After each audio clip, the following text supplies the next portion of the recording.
Hello everybody and welcome to this first stream of the Ermineator. Today we are playing Neverwinter Nights. This was the game that came out in 2002 and not the original game that came out in the early 90s, which was one of pretty much the foundations of MMO gaming from there on. Today we are playing Neverwinter Nights and it is going to be in celebration of the 20th anniversary of the game, which launched in June 2002.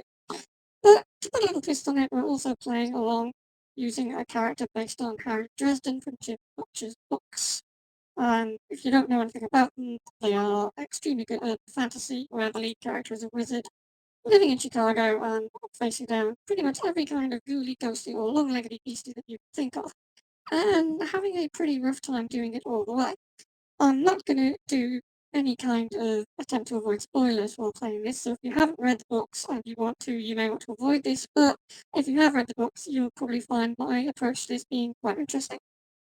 Also, you need to kind of put out of your mind that this is going to be any kind of a guide, a walkthrough, or in any way sort of helping to play the game Neverwinter Nights. It won't be. I'm just going to do things my way. I'll probably do things in ways that other people won't. And I'm doing it purely to have fun. So there's no need to throw a whole lot of criticism at me while I do this because I really won't take any notice. I'm doing this just to have a little bit of silly fun and celebrate a game that for 20 years has been an enormous success. So let's go ahead and play and see what we get. First thing we have to do is make our character, which is incredibly simple. There we go. Here, diving straight in. What do we want to play? Well, we're going to be playing the main campaign. So we'll start with the Prelude. Depending on how well this goes, we may jump on and do some of the later campaigns as well. But no, we're going straight ahead. Pretty new character. Well, the character is a fella. He is human for his sins. And there are a great many fantastic, appropriate images here, but for those who know the character, that's not a bad representation. Certainly, that's probably what he looks like when he's down in his lab having a truly awful time being shacked up by an animated skull. So we can all do that. We've all been there. We're playing as a wizard. Okay, there's all kinds of arguments we can put about what alignments people are and what they mean. There are certain rules that Harry follows religiously, others that he doesn't. But certainly in the minds of most of the people he's around, he's certainly counted. He's undoubtedly God, although over his forthcoming books, I expect that's probably going to switch slightly because he's going to have to do a lot of things he doesn't want to do for reasons that he can't avoid. That chaotic group we're going with. The alignment makes virtually no difference in this game anyway, other than it might obscure some of the other advanced classes and premium classes for you, but we're not going to be playing with them anyway. Abilities. Right, okay, he's a wizard. So, obviously, intelligence. Yeah, hello, Bun. I can see you there. I know you're looking. Intelligence is his main requirement. Strength and charisma. Well, charisma for the character, whether that's really high or really low, depends on whether you think he's deliberately trying to buy people or he's just really bad in social situations. But in our case, we want that intelligence to be up a bit. We can probably afford to take down his wisdom. It doesn't give him any kind of benefits other than a benefit to his saving throws. And his will saving throws as a wizard are going to be great anyway, so we can get a couple of points back by doing that. And I'm probably going to drop his dexterity down one as well. There's loads of things to boost his dexterity in the main campaign, so he doesn't really going to have to worry about that being too low. But that does give us the extra point in intelligence, and that's really helpful. It doesn't, of course, raise that at all. Again, with more intelligence boosting items, even just +1, he's going to find himself having a little bit of a bonus. It's always worth remembering that certainly in Neverwinter Nights and Dungeons and Dragons in general, this is based on 3.5 rules, is that if you're starting out characters with odd numbers in your main stats, are not a bad idea, because even if you just manage to get a basic +1 item, that's going to put you to the next level and give you all the extra bonuses. So there we go. Right, package. It's one of the things I wondered whether or not when Jim Butcher made Harry Dresden that he actually had this in mind, because by selecting the skills that the character has, and I know from the book as being great, they automatically select also the ones that he doesn't have and are really bad. So Harry Dresden's main ability, the one he always tells in the books that is his best thing, is thaumaturgy and specifically divination. He's very good at finding things. And divination would be the school. You'll find that the school that you can't use is illusion, and in the books, the thing that Harry Dresden is absolutely the worst at is in fact the illusion school. He's very bad at illusions, he's bad at veils and all that sort of thing. So in this case, it's almost a perfect match. I have no idea if that's entirely coincidence or if Jim Butcher, who is a big RPG fan, intended it that way, but it works out well for us here. Now let's customize the little fella. Well, actually what we really want to do before we do that is go through his packages. So we'll take that and configure the package. Skills. Well, he's a wizard. He's going to want his concentration up pretty high. And he's also going to want his spellcraft up. And probably, even though it's cross-class skill, he's going to want his tumble, simply because that means he's going to get the bonuses whenever one of us hits 5, +1 spell resistance, +1 armor class. As a wizard, he's going to want as much of both of those as he can get. Law's not a bad idea by not having to pay to get things identified. Most of the rest of the skills are pretty much as you want to do them. Myself, I'm going to take Persuade. It's cross-class skill, but at the same time, it's far more use than Bluff, and a great deal more use than Intimidate, neither one of which are ever likely to come up as being a major plot point in this game. You're not going to need them. Then you've got your remaining 4 points. Now, where you want to put these is really, it comes down to personal preferences. Because I'm going to be taking the familiars, the praise is always quite useful because it'll give you that extra benefit to buying goods, but it's not exactly a critical skill. The one skill on here that is absolutely essential for wizards that isn't in my class is most definitely discipline. You're not going to need it to start with, but after you get the game a fair distance, you're going to find yourself sitting there going, so I'm fighting a boss, it knocks me down, and it keeps me knocked down, and it kills me because I can't get up, and I cannot fire off a spell.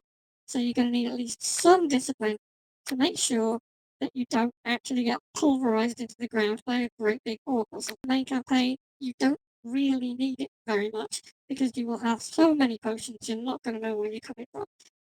But it's a useful thing to have, particularly if you go into the later campaigns where you don't necessarily have so much in the way of those potions available.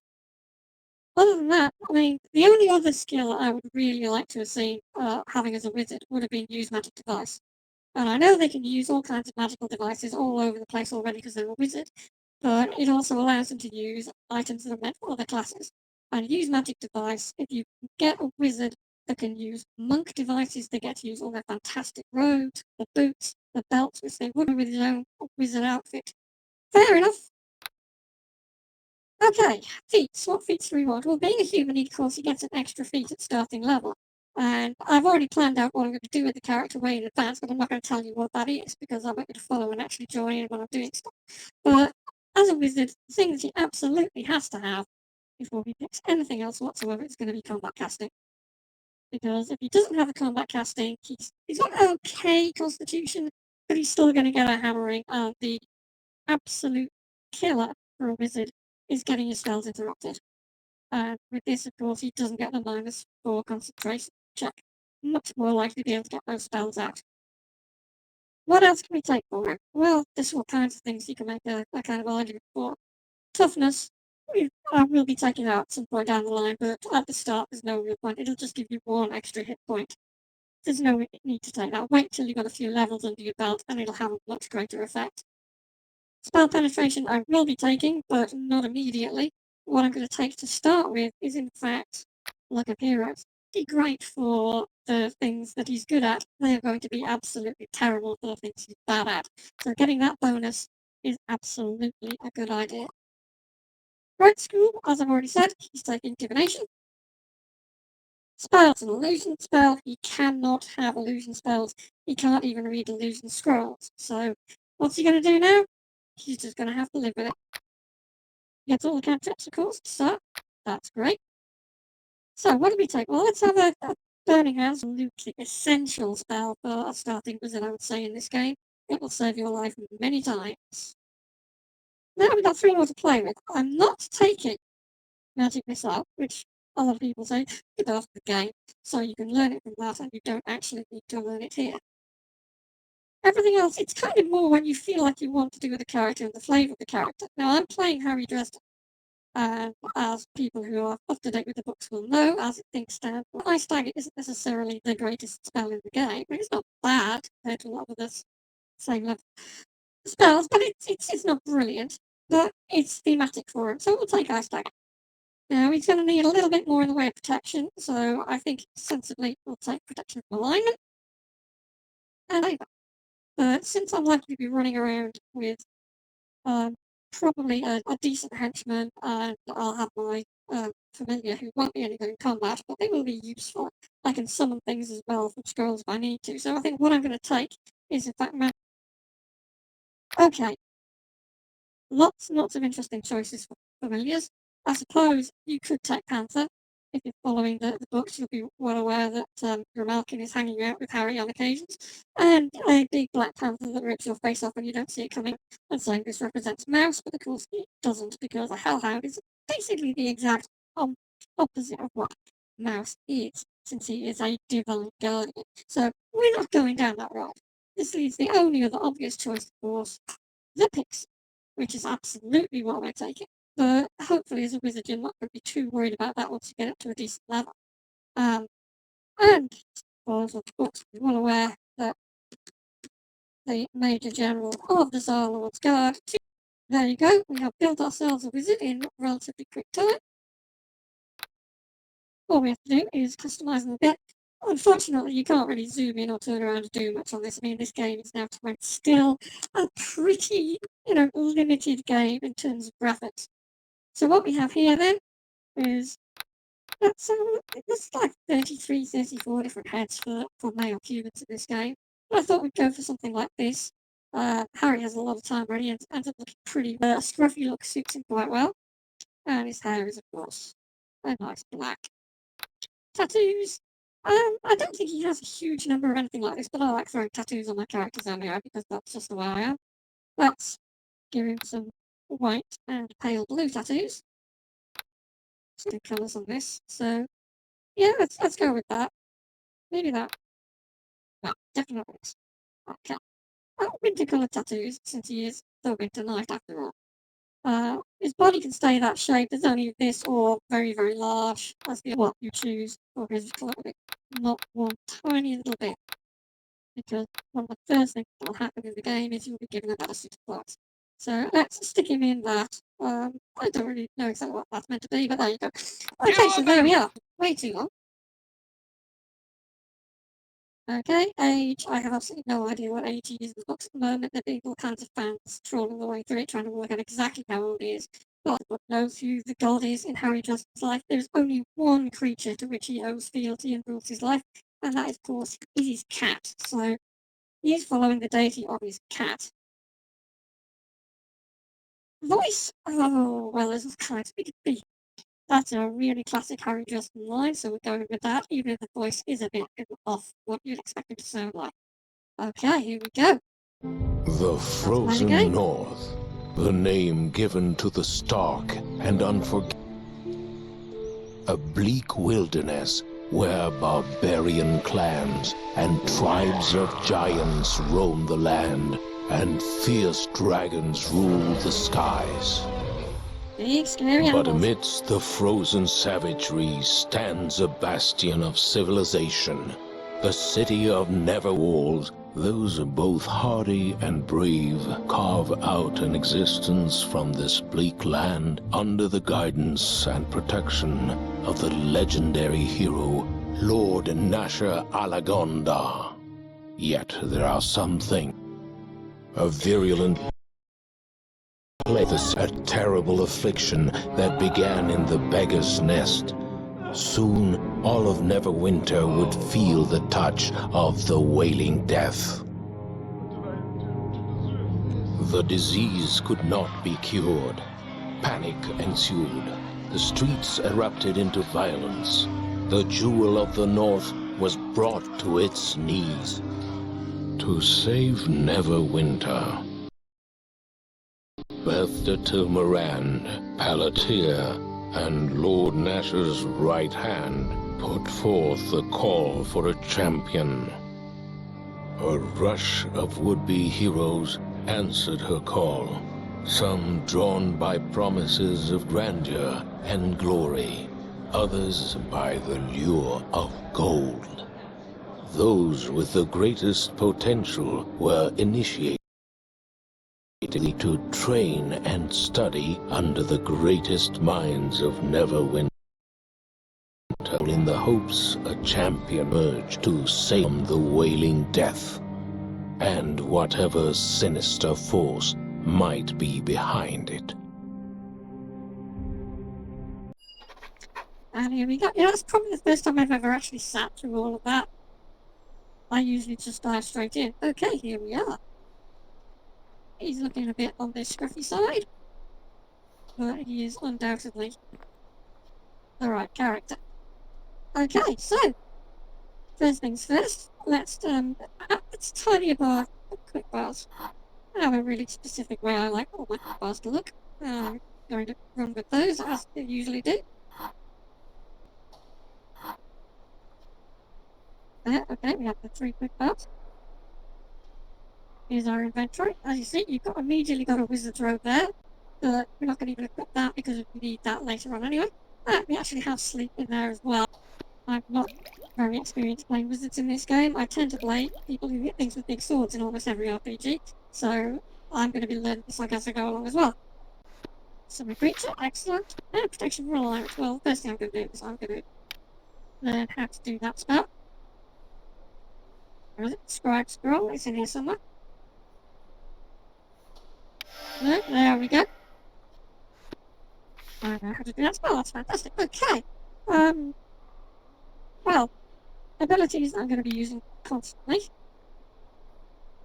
Let's have a look. Special abilities, here we go. Wizard. Summon familiar. Okay. 1 familiar coming right up. There we go. It's Toot. Hello, Toot. I'm afraid you're just going to have to live with that noise. It drives players of this game completely mad. But I'm not going to mod the game. It's going to be far too much hassle for me to be bothered doing that. So we're playing the unmodded enhanced edition, and you've got the noise. Just have to compare to what we're getting later, but we're doing not too bad to start. Wow. Right, well, let's just, let's clear out our spells here to start with. I'm going to customise those my own way. Resistance, always handy. A little bit of extra saving throw points. Never goes amiss. And Ray of Frost, because we are playing, after all, the Black Knight. No doubt about that. I won't be thinking of any kind of companion at this point, so I think the rest of it we can just go on with. Probably throw in some sleep. Stick that down here in our offensive spells list. I'll look around, see what's in these boxes. Not a great deal of very much use, unfortunately. These guys are going to want to talk to you, but you can pretty much ignore them. All they're going to do is say that you're in this academy learning stuff, which you already knew, and that there is a horrible plague, which you already knew. So their usefulness here is pretty limited. Okay, right up here. These guys are going to want to have a word with you, whether you want to or not. They won't let you out of this room until they do. Finally, you're up. Yeah, I was afraid you were going to sleep all day. I guess the instructors work you pretty hard here. Because they add absolutely no value whatsoever to the game. And we want to get out of here and actually get on actually playing the game. I saw you talking to my brother. Yeah, not interested. Goodbye.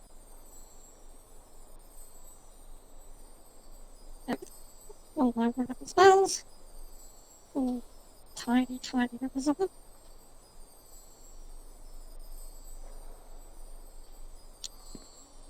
Okay. Right, you don't have to use your inventory, which, again, I'm not doing this to run any kind of walkthrough or guide to how to play the game, so we're just going to skip right the way through all this stuff. I don't need any tutorials. Here he is, here's his shop, and there we go. See, the first thing that you got, you picked up a robe of fire resistance. Honestly, This is handy, but I'd much rather have the money, to be honest.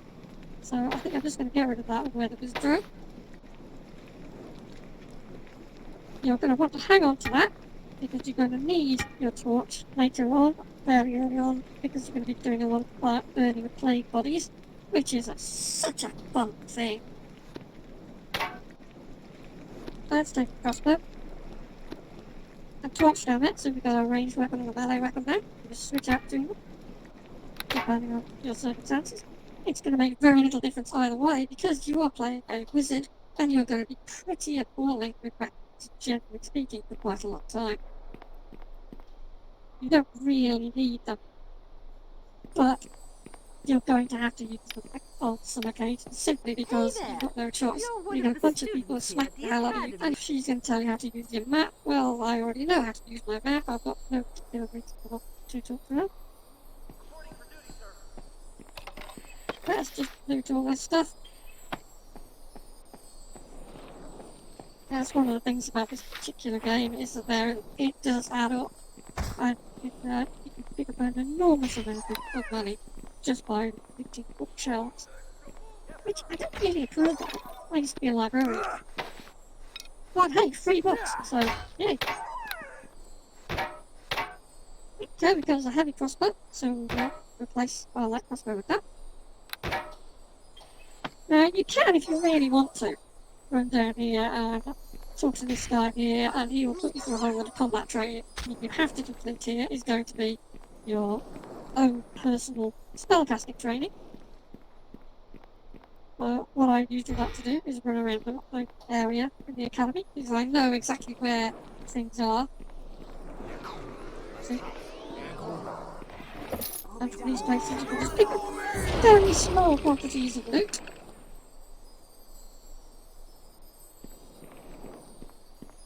And before you rush off and get your training, I beseech you you want to loot the training room as well. So, this is the wizard trainer. Welcome. Yes, I know exactly how to cast my spells, so here we go. He wants me to blow the living hell out of this here statue. Well, let's do that. Congratulations. There we go. Training is done. And that's basically my entire training. It's not exactly what you'd call comprehensive, but it does have an advantage. It gives me this. Rod of Frost, which, since we're going to play the winter night, is absolutely appropriate.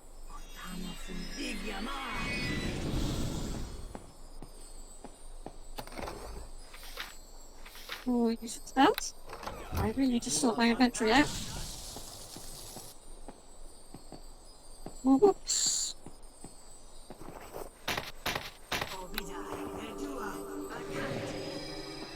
More bookshelves.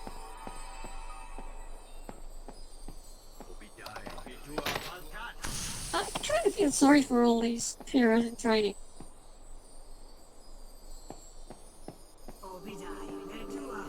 We'll see why in just a second. The thing I'm going to do before I run out any further and jump into the next part of the game is to sell all this stuff I picked up.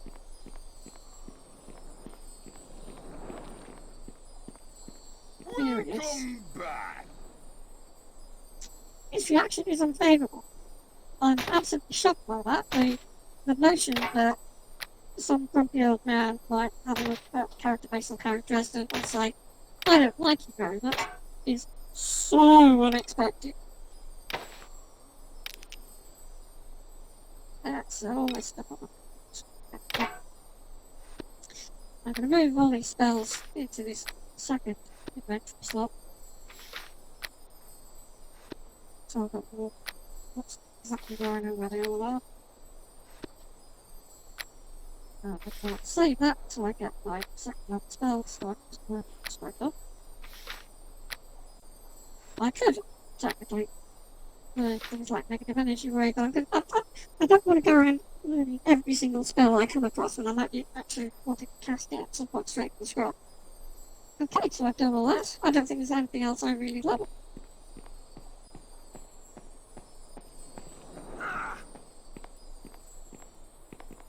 Yeah, its pathfinding doesn't seem to be particularly good.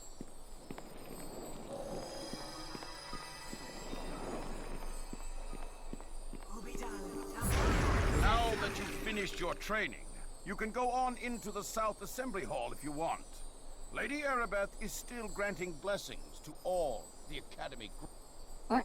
Okay, I know what's going on here. Let's jump in. Go. There she is, Lady Erebeth.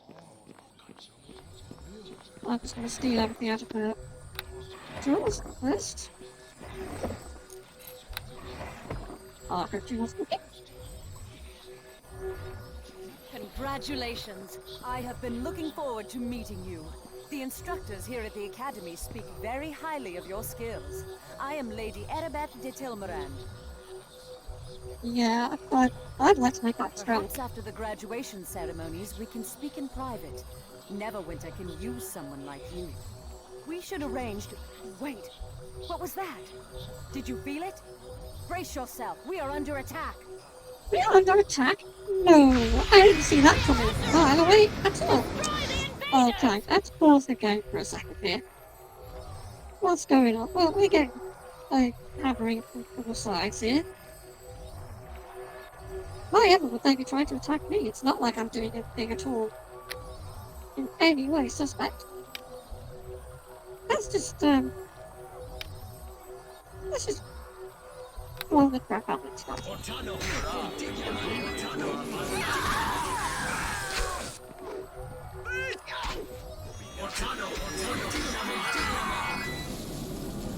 Well, this isn't going at all well for us, is it?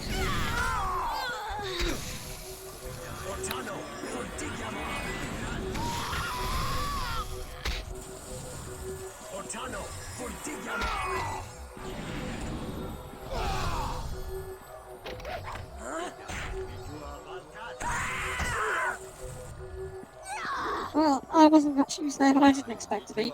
It doesn't really matter at this stage. I must speak with you. I got total no experience of that. In the past, I've tried to I look must this speak through with you. and kill every single one of these myself. I've never managed to get more than 3. I must speak with you. Oh, shut up. Listen to me. No. Really? As you may already know, a number of creatures were brought from Waterdeep here to the Academy. It was believed the reagents for a spell to create a cure could be extracted from them. Yeah, so let's just bring down a whole load of sentient creatures and mix them up into some kind of cure. Nobody could possibly have a problem We with that. tried to keep this information secret, but this attack reveals our secret is well known, even to our enemies. Neverwinter has many enemies. Some declare themselves openly, such as the city of Luskan. Others keep their identities hidden from us, striking from the shadows. I do not know who is behind this attack, but it is obvious they are here to destroy our hope of ending the Wailing Death. You know, thinking about it, playing this particular campaign right in the middle of 2022, yeah, it's weirdly pertinent. You must protect the Waterdavian creatures. They must not be allowed to fall into the enemy's hands. Are these sort of like Dungeons and Dragons versions of anti-vaxxers or something? I would take you to the creatures myself if I could, but I fear my presence would make protecting the creatures more difficult, if not impossible.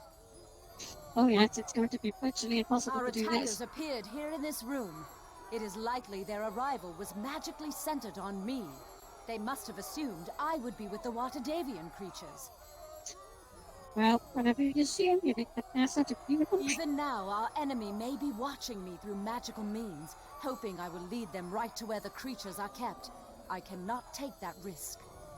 No, this incredibly powerful paladin can't possibly take the risk of doing stuff, so what's the betting she's going to take this tiny little level 1 wizard and tell him to go do all the dangerous stuff instead? You must do this alone. Go back through No the shit. hallway leading to this room, and take the corridor to the east. It leads to the chambers where the Waterdavian beasts are being kept. Take this key. Yeah. It will open the locked east door back in the hallway leading to this room. I will stay here. Hopefully my presence will draw the enemy away from the creatures they seek. I wonder what you just do if I said that. Hurry! Make your way into the hall, and then to the chambers down the east corridor. That is where the Watadavian beasts are kept. The fate of Neverwinter depends on you. This key will open the door. May Tyr be with you. I've got a feeling that Neverwinter is in some serious trouble now. Yeah. Let's just put some mage armor on first. Ugh, terrible armor. I was expecting Arabeth, not some wet behind the ears. Well, let's see how you deal with my minions. Okay.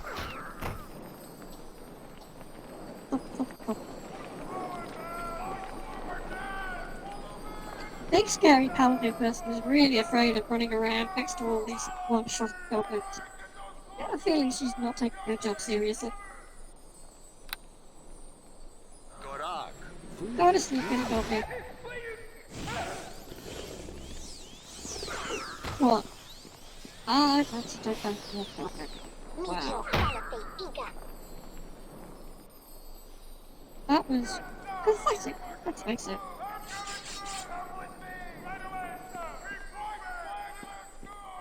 Nope, well, oh, something totally different.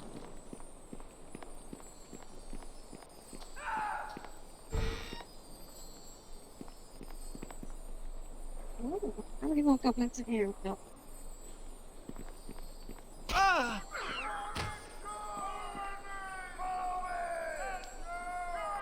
You know, two just keep me a lot more ass than I am. I don't know why I should be surprised by that.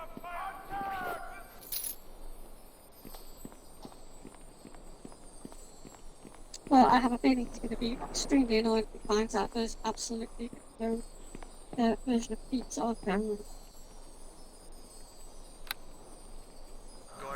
Go to sleep, Goblin. That's what I think.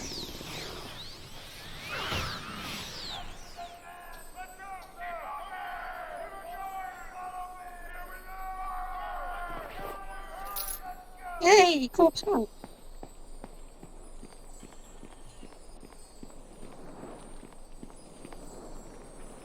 Well, there's got a few more goblins again.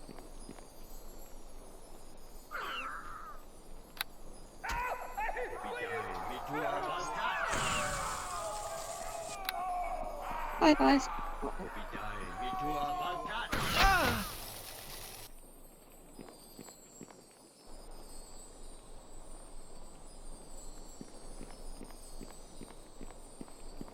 Any more?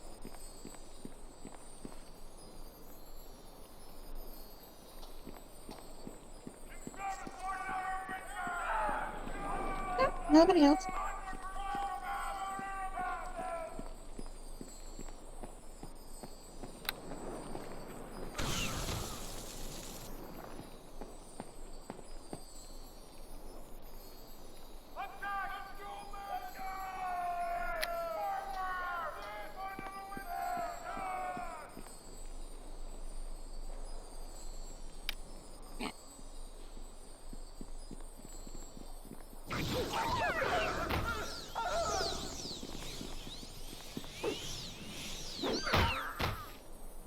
It would help a lot if these goblins stood close together, being awfully uncooperative about dying.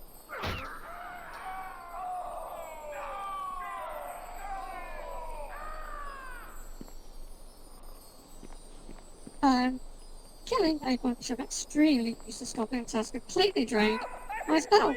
Wow. Playing a wizard up first is really excruciating.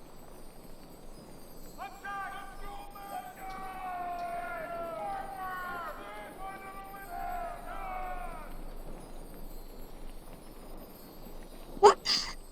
We all know once you've got a few levels under your belt, that wizards are really powerful. So I'm prepared to make the effort.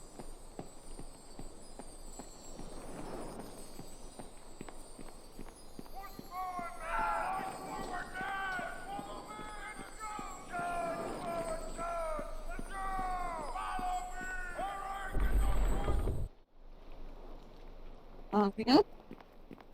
Let's just, let's not run through the door too far around the door. There we go. Oh, look, it's that fella again. Hello, mate.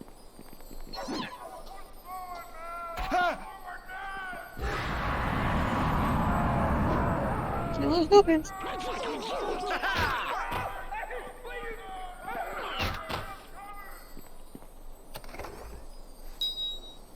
Ah, something useful for change. And some change for change. There we go. Bring a fortitude. Okay, I'm not playing Visitor 2's Fortitude is the best saving, but I'm sure there's a law against that somewhere. That's weird.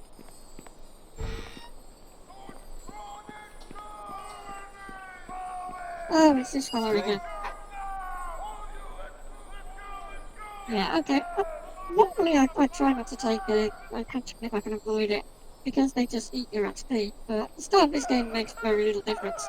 Honestly, having somebody else run ahead, kill the goblins so I have to take time to do so, is actually pretty well at this point. Right, let's loot all these bookshelves. Stealing all the books. Okay.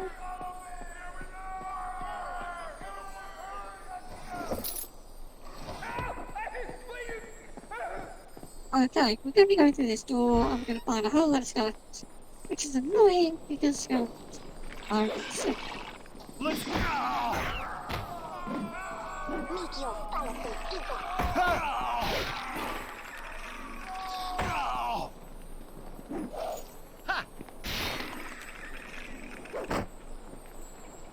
Okay, this is laughable. This guy's meant to be a fighter. The wizard with a bit of wood is doing more damage to me. I think he really didn't pay a lot of attention in fighting classes.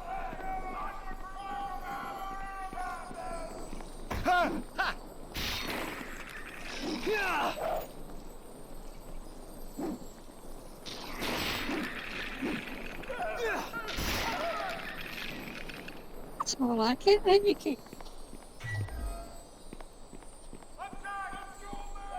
More shiny things.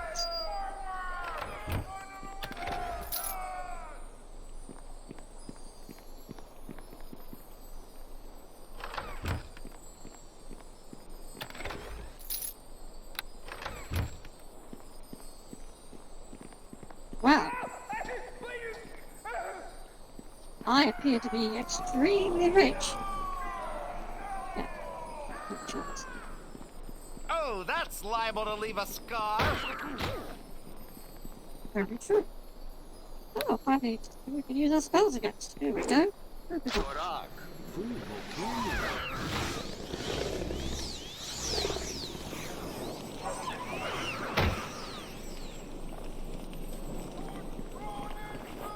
That's what I do.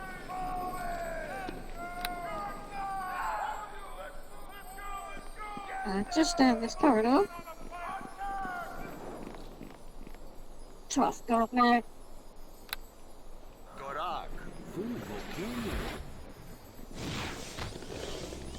Sweet goblin. Oh yeah. He's toast. Oh! Now that is very handy indeed. It's particularly good because it's very in theme with the character I'm playing. Obviously, although he's got a lot of raw power and can do a lot of damage, Harry has always said that one of his greatest failings is that he's not very good at evocation. He's not very good at shooting people with fire.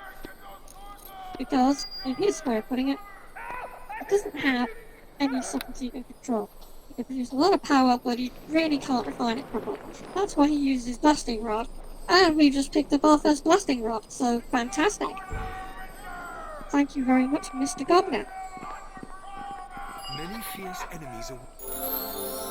Well, I know how to level up, that's no problem at all. So, level 2. 3 hit points. Wow. Level 2 wizard. Okay, we're going to roll our concentration, obviously. Plus, things like tumble, persuade, discipline. We're not going to be able to take those because obviously it's cross-class skills. We can only put both of them at the 2nd level. But I am going to take more spellcraft. I'm probably going to put a point here. Oh,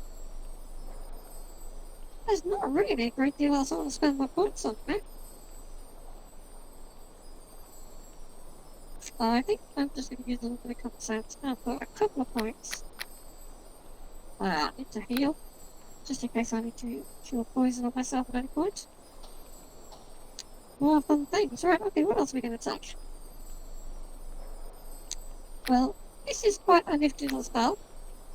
It's a very short-lived summon. It doesn't last as long as a summon animal, but it does have some useful things like damage reduction penetration, so I'll take that. As for the rest of it,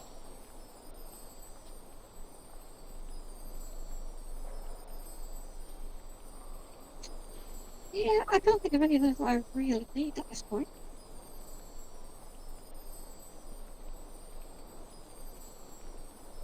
So I'm just going to invest in shield, which doesn't particularly last very long at this level, but further down the line, it can work pretty well.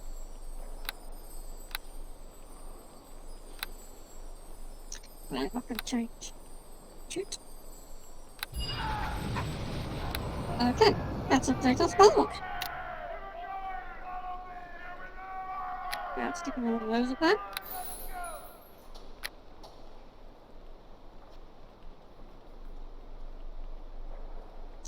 And I think I'm going to toss Sonic Blade into the mix.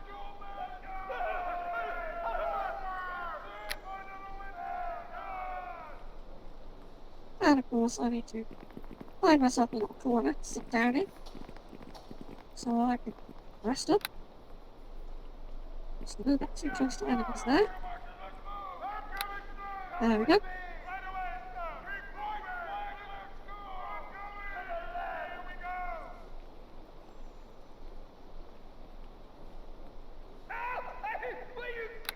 It's up too far. There we go.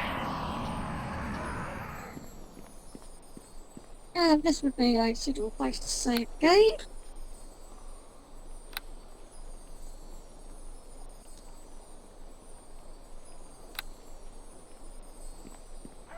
There is obviously the quick save feature on this game, but the problem with using the quick save feature is that, at least on the enhanced edition, it is bugged, which means that you can play for several hours just hitting the quick save key, like that. The drawback is that at some point the game will crash. It might take quite a few hours before it does, but it'll crash. When you go back into load the game, all the quick save data has gone. So if you played for all 5 or 6 hours and you've not used the full save and went to quick save, you completely lost that 5 or 6 hours of gameplay. I found that out the hard way, so now I tend to use the full save rather than use the quick save. Certainly on a computer of this kind that I've got, which is very high spec, running a game from 20 years ago, it really doesn't make a great deal of difference which version I use, because the game saves incredibly fast anyway. What did you call me? I'm not gonna have that.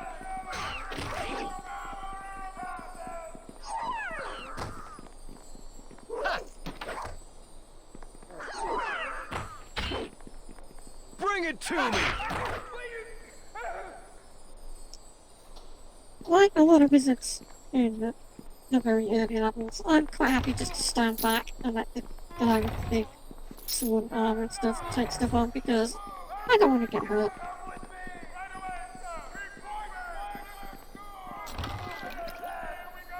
Useful? Nonsense. Well, that's not entirely true. Obviously, wizards have pretty low strength, and you'll find out very early that that's going to be a real problem for me.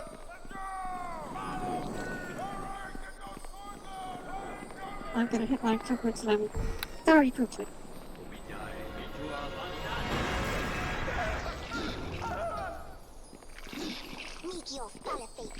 There he goes. Assistant blade, go do your thing. Stab, stab.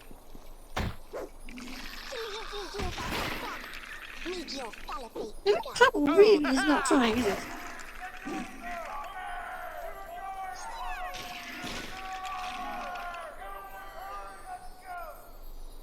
That's done. I could probably have done just as well not bringing that fella.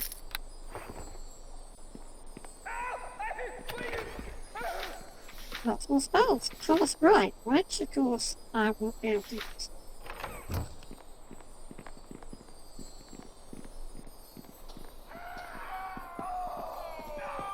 It is the downside with playing a divination character, that there are a huge number of really useful divination spells. Certainly things like True Strike, Identify, things like that. They have some utility, but in this game, they're really fairly useless. The only absolutely essential spell is probably Premonition, and I'm not going to be picking it up for quite some time. Admittedly, it is a fantastic damage reduction spell. On the other hand, you look at illusion spells, and there are some wonderful illusion spells. Colour Spray, Ghostly Visage, Invisibility, lots of extremely useful spells, which I'm not going to be able to use at all. So, yay. But I'm not building this to min-max, I'm not running this game to show the perfect way to do it, taking the perfect spells. I'm trying to make it as close to how I think the character of Harry Dresden would react.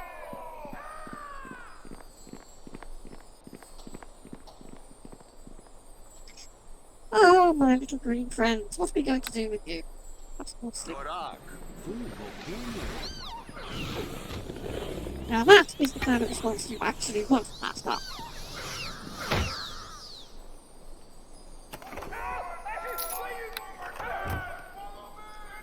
Now, whenever I hear these guys shouting, it always seems to me like saying, "Help, I can't sleep." And, you know, I'm a gamer, so I can kind of appreciate what that's like.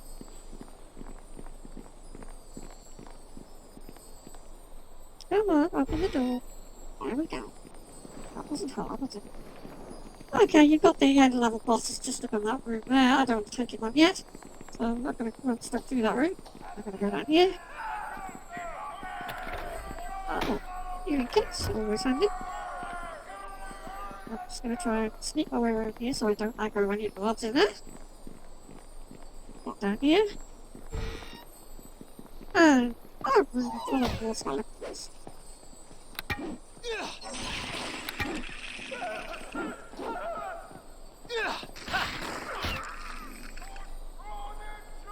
Okay.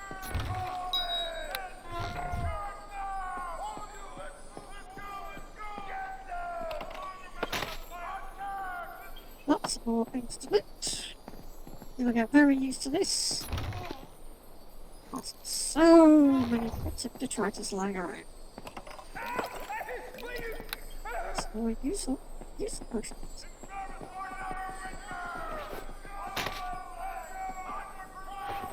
My carrying capacity is extremely quick. It's 80 seconds. And here we go. So let's just quick save that. Here we've got some skeletons, some goblins, and that fella right there is our end of level boss. So we're obviously going to want to take a very careful approach to how we deal with this lot. Which means we're going to send all the goblins. So.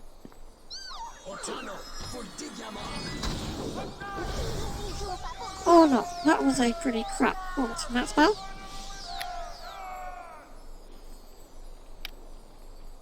Let's just use up some of these. Yeah, it's gone. What is with this guy? He seems to have totally forgotten that his entire purpose in this game is to actually fight things and keep me alive. Not helpful. Let's see what you've got!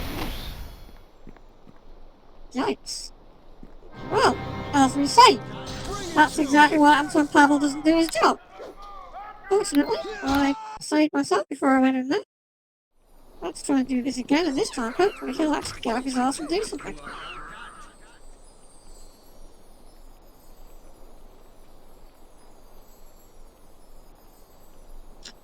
Okay. Put this guy to sleep. Yes, I can. Haha, I got it.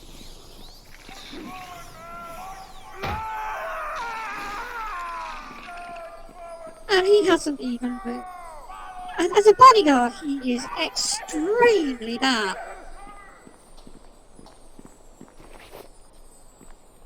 Oh, now that's nice. I could definitely get used to carrying one of those around with me. Look at that, 50 sleeps, thank you. Considering the fact he was asleep and got him killed, I consider that to be an exceptionally ironic death.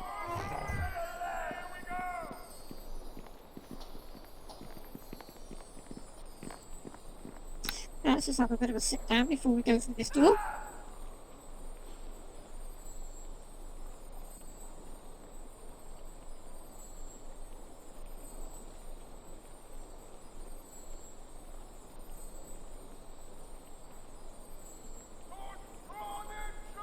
There we go.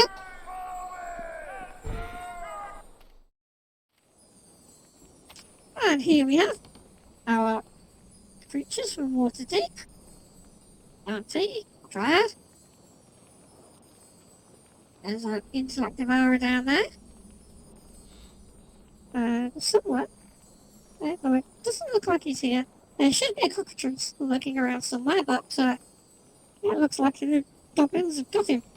Or someone has anyway, because he's not here. And these fellas, I mean, they're not stupid, these creatures. They know exactly what's about to happen to them. So they're not happy about it, and they're going to do a runner. There we go.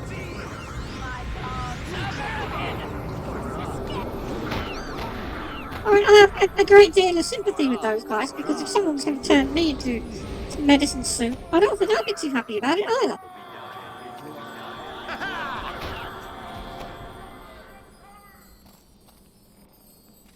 Well, those goblins got a terminal booping. That one of them dropped. No. Okay, who the hell are you? The creatures are lost. The Academy students slain. No! This cannot be! How could this happen? It could happen extremely easily, as we've just All said. is lost, Fentic. The nymph has fled. The Yonti and the other creatures have escaped into the streets of the city. And where was Erebeth during all this? Yeah, okay, Boomer.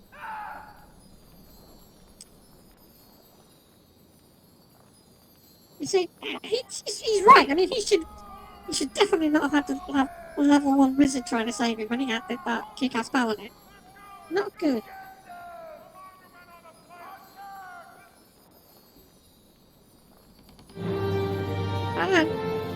And he's off. And honestly, don't really blame him. I need to speak to you. Oh, what do you want? Yeah, your brother died, probably because you just stood there and watched.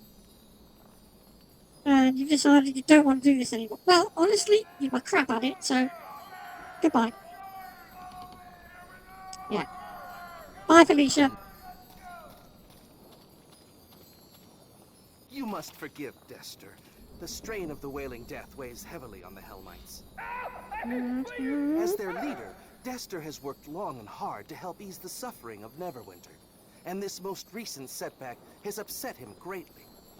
Well, it didn't do much for my mood either. I'm Moss, priest of Tyr and companion of the Lady Erebeth. You must be the student Erebeth told me about. Yeah, that would be me.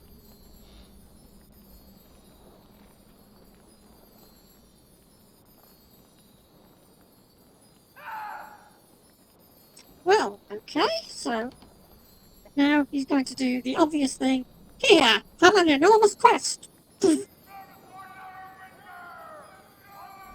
know, it is awfully tempting just to say, you know what, this is not my problem.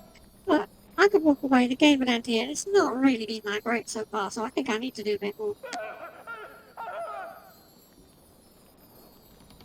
Okay, I'll see you next week. And guess what? I leveled up.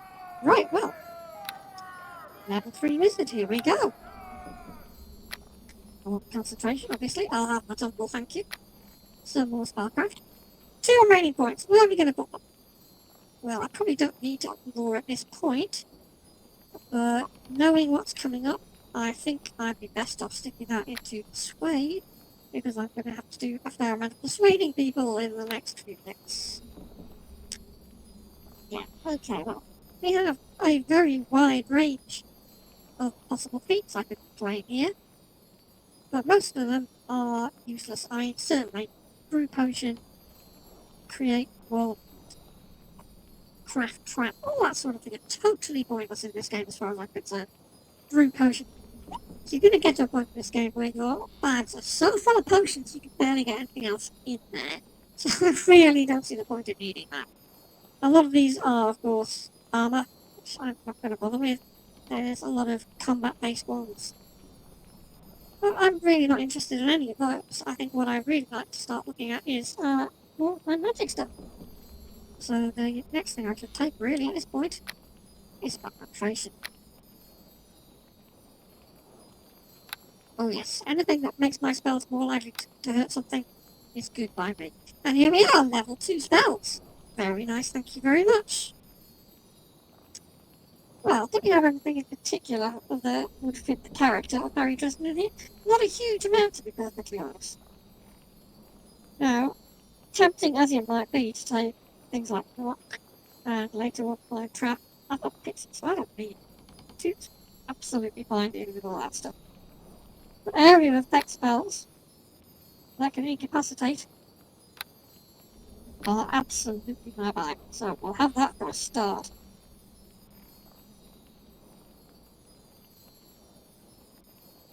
Dispel magic is always quite useful, but I don't think I'm going to need it anytime soon.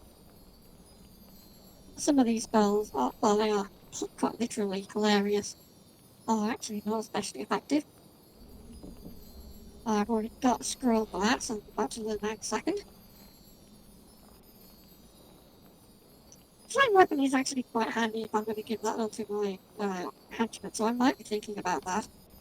I'm playing a wizard at this point, and wizards are incredibly squishy, so I think my next fight is actually going to be, well, I suppose the potions and things like endurance. It's tricky, isn't it?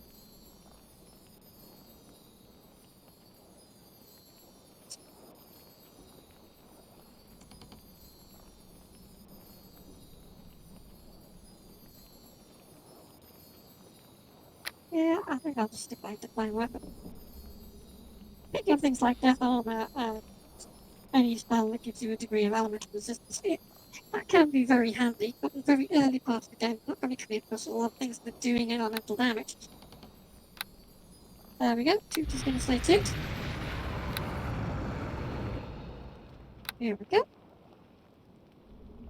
Breathe out. 3,000 experience. And from this point onwards, I'm no longer gonna hit situations where some NPC levels me up with an XP boost. I'm gonna have to do the work all myself. 18 hit points. That is really small. That really is very small indeed.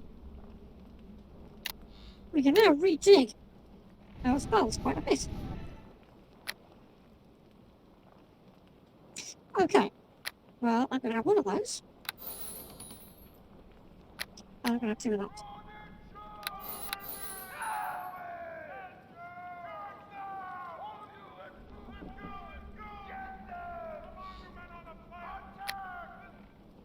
I no longer need to worry about having sleep as a spell I can cast because I have a nifty wand that will do all that for me. And you can get it. I still have my water fireballs. Someone else started putting it. Well, later I'm still going to be needing. Protection from alignment comes in very handy.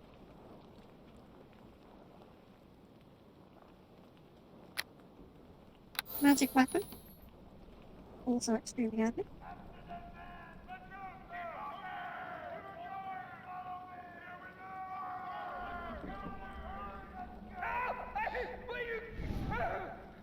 Yeah, that's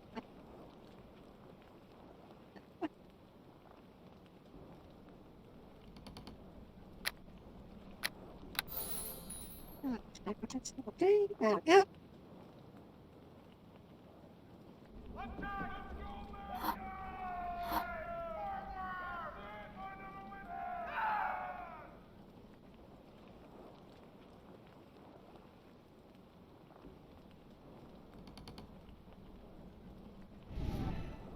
And I'm going to add in there just for the hell of it.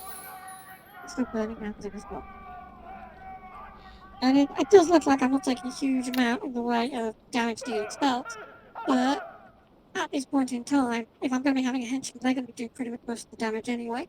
Crowd control spells, self-buffing spells, things to make my henchman better, are all a better investment of my spells than just taking, a whole load of burning hands. Okay, now we've done that. I can have a look. What else can I learn at this point? Well, I definitely can't learn Double Strike. I already know that. Arrows. Ah, yes. Acids. Arrow. Arrows, acid, yeah. Take that. Oh, I'm learning it, not casting it. What are you doing? Where'd it go? Where'd the spell go there? There we go, and that should now be in the spellbook. Indeed it is, there it is. Just messed up.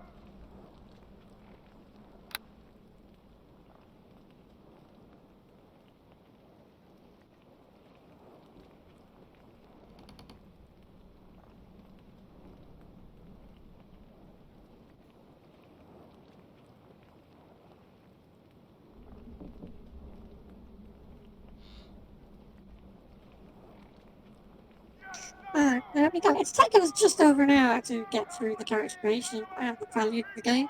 Normally I'd run it a lot faster than that, but normally I'm not here talking to thin air as well while I'm doing it. And I usually skip through all the conversations very quickly as well. In one brutal attack, the promise of those at the Academy had been all but snuffed out. Hope disappeared with the Waterdavian creatures, and the weight of the terrible sickness pressed down on the city once more. Even more chilling, the whispered rumors of enemies seeking to destroy Neverwinter from within had proved true, though the identity of those responsible for the slaughter was as yet unknown. Still, a flicker of hope yet remained, for not all had died in the attack. From the bloody carnage at the Academy, a survivor had stepped forward, a champion to carry the torch in this darkest hour. And his name was Pavel. Right. You So, were here quick we go to again. answer the summons. Allow me to be the first to welcome you to the halls of justice. It's not like I had a lot of choice. Is that'll stop playing This the is a game. mistake, Fentic. We know nothing about this whelp. How can you so blindly trust them? I'm starting to have second thoughts about Hester.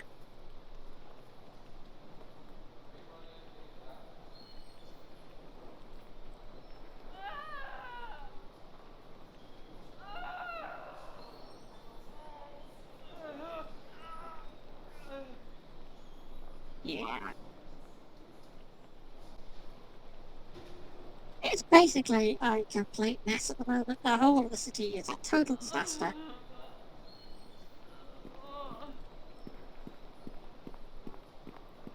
And they're trusting me to sort it out. Well, I've got to say that their judgment hasn't been really great so far, and I'm not sure about trusting me to do it. Oh. There she is. Listen to me None the here. worse for Welcome wear. to you. I regret I did not get a chance to introduce myself properly to you while you were training at the Academy. I think someone should tell me that a breastplate is meant to come more than I just that. am Lady Erebeth de Tilmarand, paladin in the service of Tyr, and the right hand of Nasha Alagondar, Lord of Neverwinter. I have been waiting for you. She said all that without moving her lips. I have been following your progress since your early training at the Academy. Neverwinter has need of one like you if we are to survive the Wailing Death. Neverwinter's really screwed. The attack on the Academy doused the one faint spark of hope the city had. I need you to help recover that which we have lost. Okay. I knew I could count on you. There are many rumors about the plague, but if you are to aid me in this, it is important you know the truth about the Wailing Death.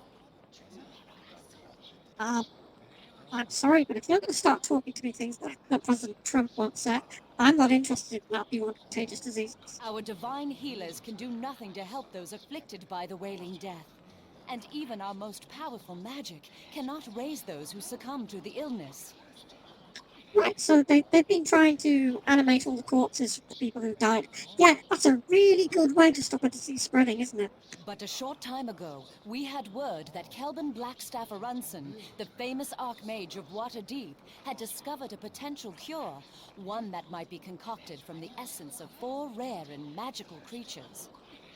I'm sorry, Blackstaff? Yeah, I don't think Harry's gonna buy that. Under great secrecy, the 4 creatures were gathered in Waterdeep, then sent here to Neverwinter. As strange a menagerie as any has ever set eyes on. A cockatrice, an intellect devourer, a yonti, and a dryad. Walking to a bar. Yeah, I've heard this joke before. I ordered them sent to the Academy, Neverwinter's renowned training institution for adventurers of every ilk. I once studied there myself, and I thought the instructors and students were loyal to Lord Nasher. You were there. You saw the slaughter. The attack caught us unprepared. You are one of only a handful of survivors from the carnage of the Academy.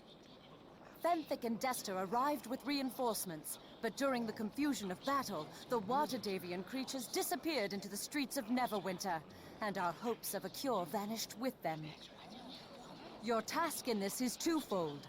First, find the Waterdavian creatures and bring them back to me, at any cost. We need to harvest components from these creatures if we are to concoct a cure for the Wailing Death. This is your most important duty. Do you think we should just try to go and look up, bits of Dryad on Amazon or something? Second, we must discover who was behind the attack on the Academy.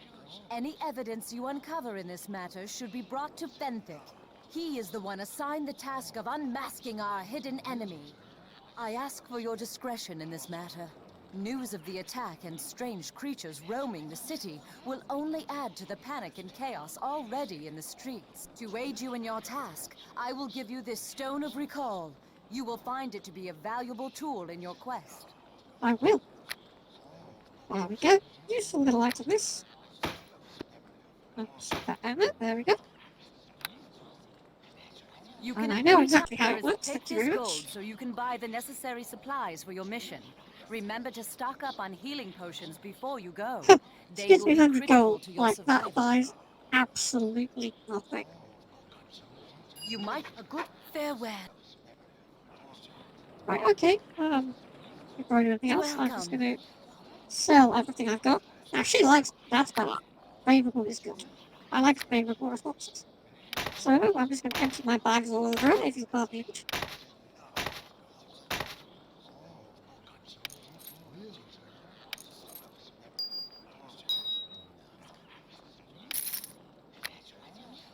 I think I have to sort out my stuff here. I'm not really likely to use a lot of these potions for myself, but it's always handy to have because my henchman needs them.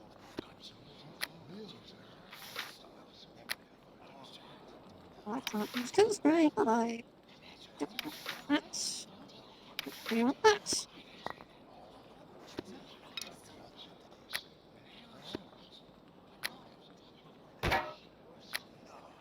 I can do that. Okay, so far so good.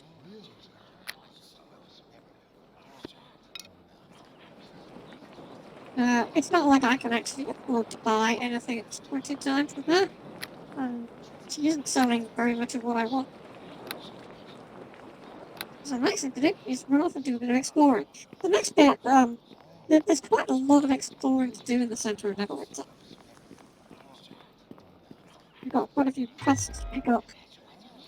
Some houses you can just walk into and loot, even when the people are still there, because, you know, that's how the game works. Greetings of the even-handed to you. Okay, this guy, he's a bit dodgy, but we'll find out why he's a bit dodgy later. At the moment, I just want him to hand me the useful quest he's got. There we go, Dissuade Fail. This is why I needed to put more points into that. But fortunately, the game will let you just keep trying until you succeed. Let's try it again. There we go. So there's a whole bunch of ancient tombs and crypts all across the city. He wants me to go into a load of ancient tombs and crypts and take out a load of magic items. Now, can anybody see a possible downside to that? No? No, I can't see how this could possibly be dangerous.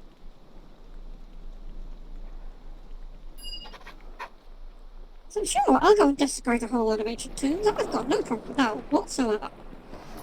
This cannot possibly go wrong.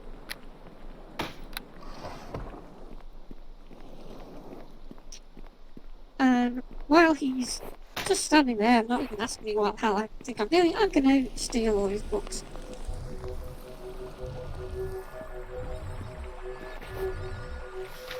Ah, that's a useful spell that I didn't have already, so I'll take that, thank you.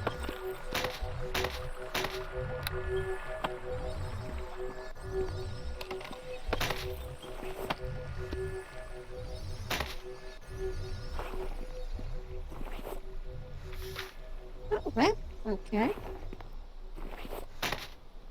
I'll take that, I don't mind if I have that. Again, it's another one of the spells where I don't really see myself ever actually using it. But the amount I get for selling it is so small, I might as well learn it.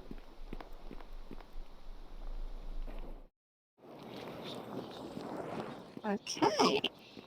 I think my next thing is, let's have two toys here. There we go. Okay, here's the first potential henchman. He is a very, very annoying person. Fortunately, I have absolutely no need to talk to him whatsoever, because I've got Toot who does everything that he can and probably more.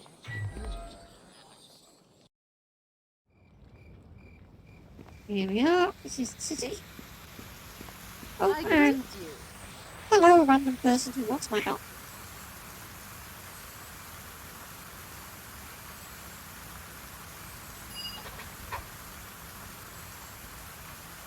Ah, there we go. There's our first big quest to pick up along the way. It looks like there's been a breakout of the people in prison. Now, is that at all possible? It might be a coincidence. I very much doubt it. There's this chap here, he's a druid. You can pick up some quests from him now if you want, or you can collect them later. Since he gives you several items to carry around until you do the quest, I usually pick it up later just to leave me more space in my bag. You can talk to some of these people who are wandering around. Some of the citizens, you can go up to them and demand that they give you money, which makes them a little bit evil. I'm not going to play this as being a little bit evil. Harry wouldn't just wander around shaking people down, so I'm not going to do it either. Go to the quest. Very handy.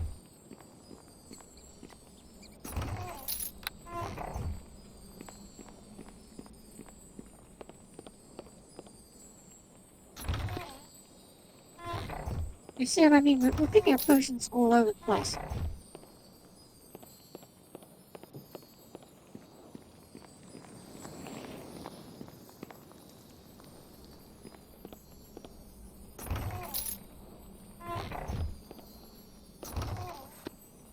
I do wonder who keeps leaving barrels full of gold pieces just lying around.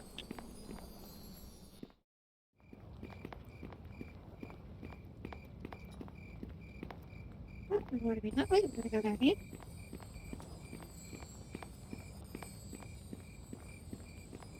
The next few minutes are going to be pretty much just a shopping trip. So I run around and grab as much loot as I can. Spare a coin, will you? Times are tough for the old. Some of the stuff around here, you absolutely need to have rogue skills to get at.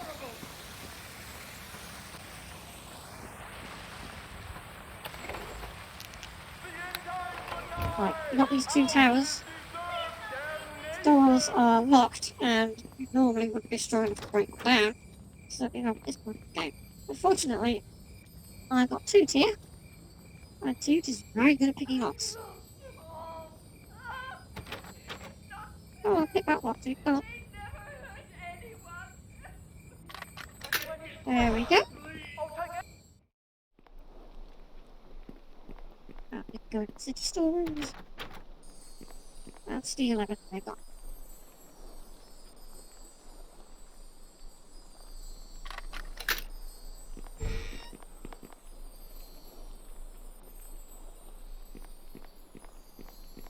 Which admittedly isn't the right thing.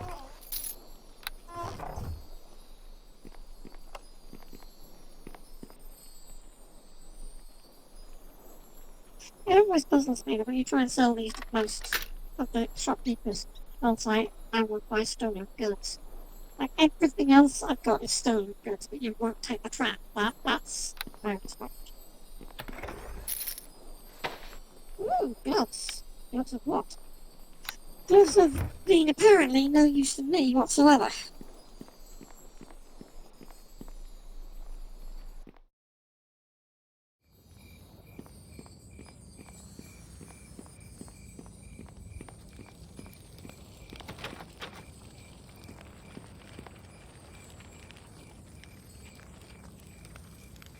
I really do need to find some better clothes. This is not exactly how I pictured Harry Dresden underwear. But there are some clothes that are black.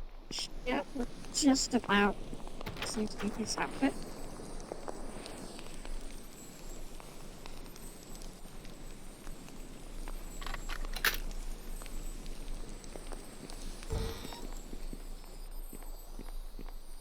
More boxes.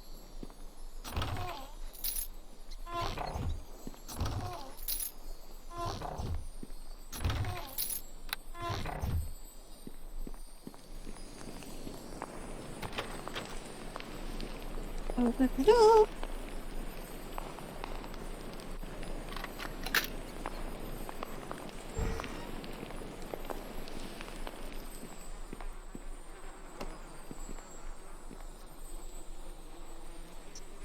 We're in a room full of rotting meat. I do take to the most exciting places.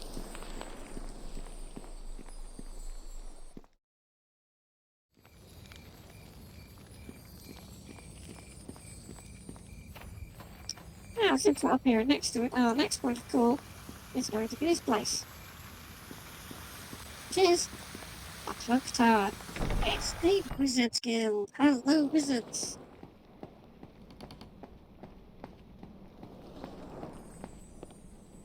And there she is. Well, hello. I had heard there was a new magic adept in service to the city. The Guild of the Many-Starred Cloak welcomes you. Well, they're a little bit more friendly than my council would be, let's put it that way. Okay, pass all my tests first. So she's going to hand me a load of things I have to do, which we will do along the way. Honestly, there's stuff you need to do to get into the Wizards Guild. It's pretty basic. It just, because it's spread out over the city, it takes a while before you've done it all. Right, let's get rid of all the stuff I don't need. The helmet, admittedly, it would give you +1 to concentration, which is not bad for a wizard. But I don't see Harry running around wearing a pot helmet.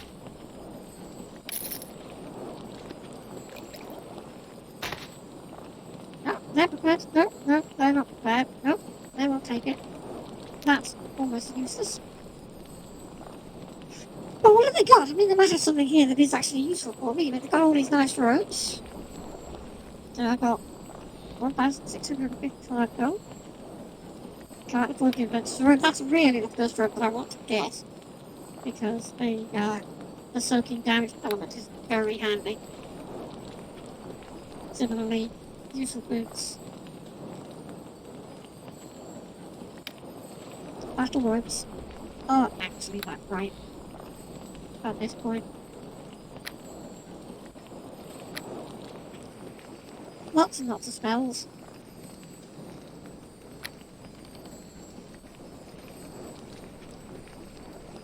Some of the rings would be quite handy. Ring of 3 or 4. That extra point of intelligence, as you can see, would jump me up from +4, +3 to +4 bonus, giving me extra spell slots, which I would definitely have to have, but I just can't afford it at the moment. In fact, there's basically nothing I can use that I really want, I can afford. So I'm going to have to just keep on grinding away to get a little more cash, and then I will be back.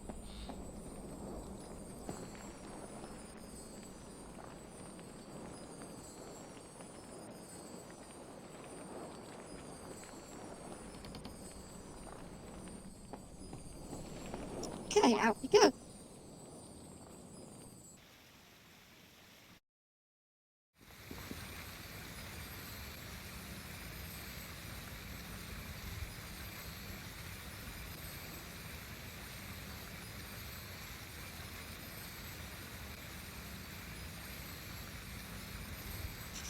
So, the next thing I really need to do is just finish running around the outside of town. I'll pick up whatever loot I can here before we take a run off down in the direction of the prison and find out exactly what's been happening over there.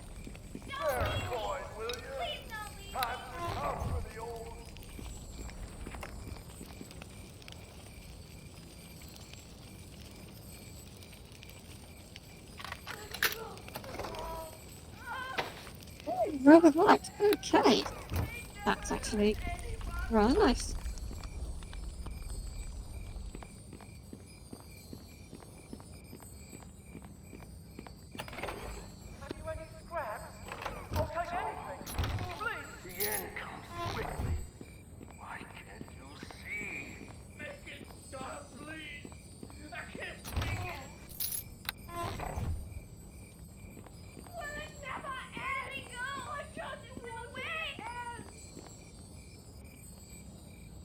You know, they're not really practicing much in the way of social distancing in this city at the moment, are they?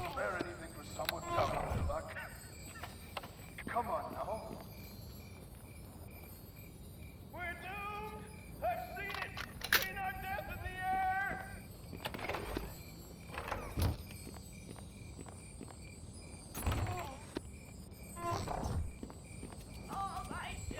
And over here we find a house that we can just stroll into without any cares. Look, it's full of people. I'm just going to walk into your house, family. I'm just going to start seeing things. And you don't really seem to care.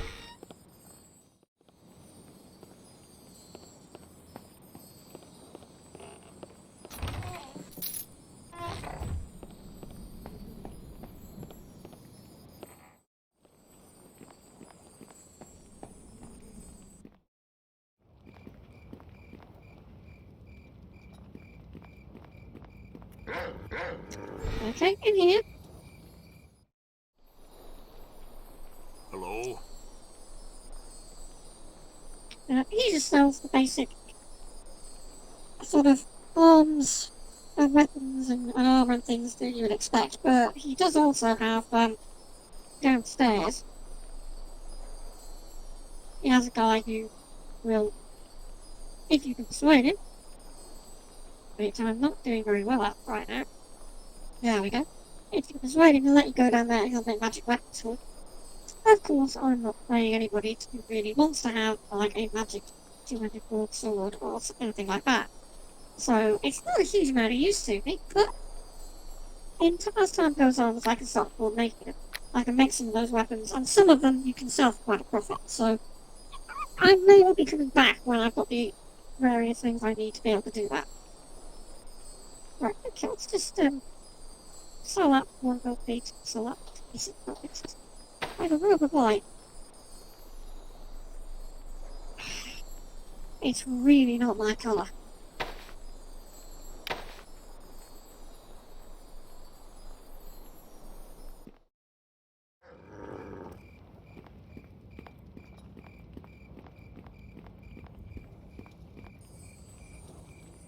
Okay, later on you can have a word with the courtesan if you like. I mean, you can do it now, but if you go back to her later and you give her like a decent sum of money, she will do, well, not even think she would do for a decent sum of money, let's put it that way.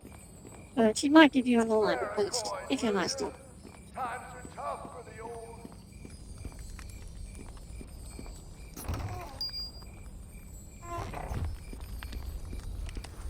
Over here. Look, there's a whole load of playing victims. I'm going to play with the playing victims. Because apparently I have absolutely no common sense at all.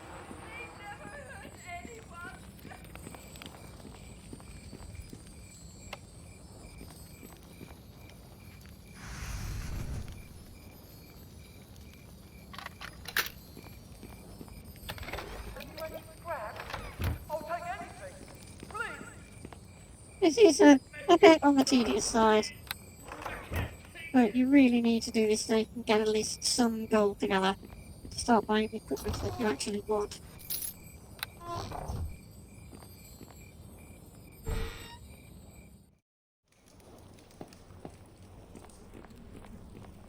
Thanks.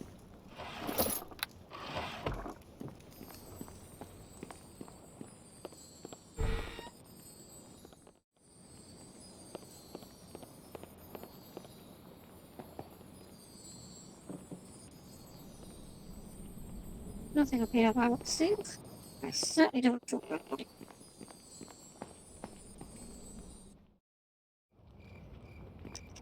Okay, so you've managed to go around the outside so far and take whatever you can find. There's now 2 more places that we need to explore in here, inside the pub, over here, which is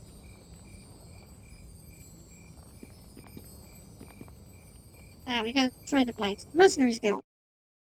And this is where most of your henchmen are hanging out.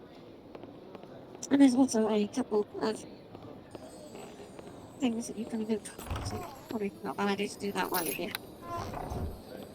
Now, I've tried thinking about how these different henchmen correspond to the other characters in the Dresden Files series.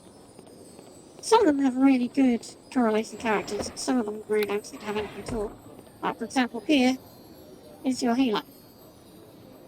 They're a devout cleric, they hit things with a big hammer and a mace, they wear heavy armour. I mean, it's basically charity carpenter, so if you want to run around with a charity, you could take her, but she's a bit clumsy. She also is nowhere near as angry or offensive to Harry as Charity. This little fella here, he's a gnome. He's a sorcerer, so he relies on some natural talent rather than in-depth study. He's an inventor, so he's kind of got a lot of butters about him, really. Short, inventive, learning magic, not, through the wizard's route. That's basically where he finds butters, as he is in the last couple of books. He just doesn't have a magic sword yet. Now we can run over here. There's Charmin, and she's also got a chest that you can nick stuff from. She doesn't seem at all concerned with the fact that I just come in here and nicking all her stuff. There we go. Yeah, there's your ring. I'll take all your gold as well, that's it. Charmin is bard. Okay, there's no actual, bard equivalent in the Dresden Files series as far as I can tell. But as a bard, she's very good at things like illusion magic. She's quite feisty as a character. She's probably the nearest equivalent we've got for Molly Carpenter. So if you want to run around with Molly on your back, you can take Charmin along. But I should point out that you're playing a wizard, taking a bard along with you. Yes, they can do a little bit of buffing at this level, but they're actually really not a very complimentary class. And over here. Oh yes, this is a very interesting fellow indeed. I see you are not yet infected by the plague that ravages... He's big. Dayline Red Tiger, he's a big half-orc. He hits things with a very large weapon, but he has a very strict code of honor, and he's a really decent guy, generally speaking. So you could put a case together for him being either Michael or Sonya. It doesn't really fit because he's not a paladin, he doesn't have magic swords, and he doesn't channel divine power or anything like that. But he's a very big guy, and he does smack the crap out of everything, so that kind of does fit. And down here, you'll find the last available henchman. This guy is a dwarf, he's a monk, and he's just got real obsession with dark and grim things. Okay, let's face it, the best martial artist in the books is going to be Murphy. We are not saying that this guy looks remotely like Karen Murphy, nor is he like her in personality, so we're not having that. There is some stuff he does. I mean, you could make a slight case of him being Kincaid, because he'll do whatever you want as long as you keep paying him. He's quite deadly in combat and stuff like that, so there's a slight case. At the same time, you could also have said the same about Goodman Gray, so it could fit that character. But there's really no direct correlation for Grimnor with any of the characters in the books that are on the protagonist side of things anyway. I mean, you can probably find all kinds of equivalents for him if you're looking at the antagonist and the bad guys, but I'm not going to be running around for the bad guys. The same is probably true of the guy that we left back in the temple, Tommy Undergallows the Rogue. I don't think there's a direct correlation with Tommy, if you're talking about the decent, good, upstanding characters. But we'll be coming back here in a moment, because I'll probably want to hire somebody. Well, we just got a quick quest to do over here first.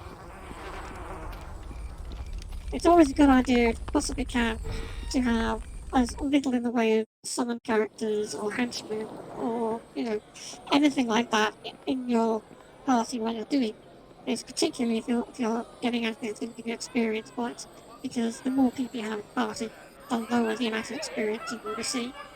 So while it is often necessary to run around with a henchman, I would say only do it if you absolutely have to, because if you remain for henchman the whole time, and maybe a summoned animal or your familiar, you're going to notice very early on a significant slowdown in how fast you progress through the game, just because you're not getting the same amount of experience. And it's by the end of the game, if you're doing that, you can end up with sort of like a three level deficit. So it does actually make a considerable difference. What?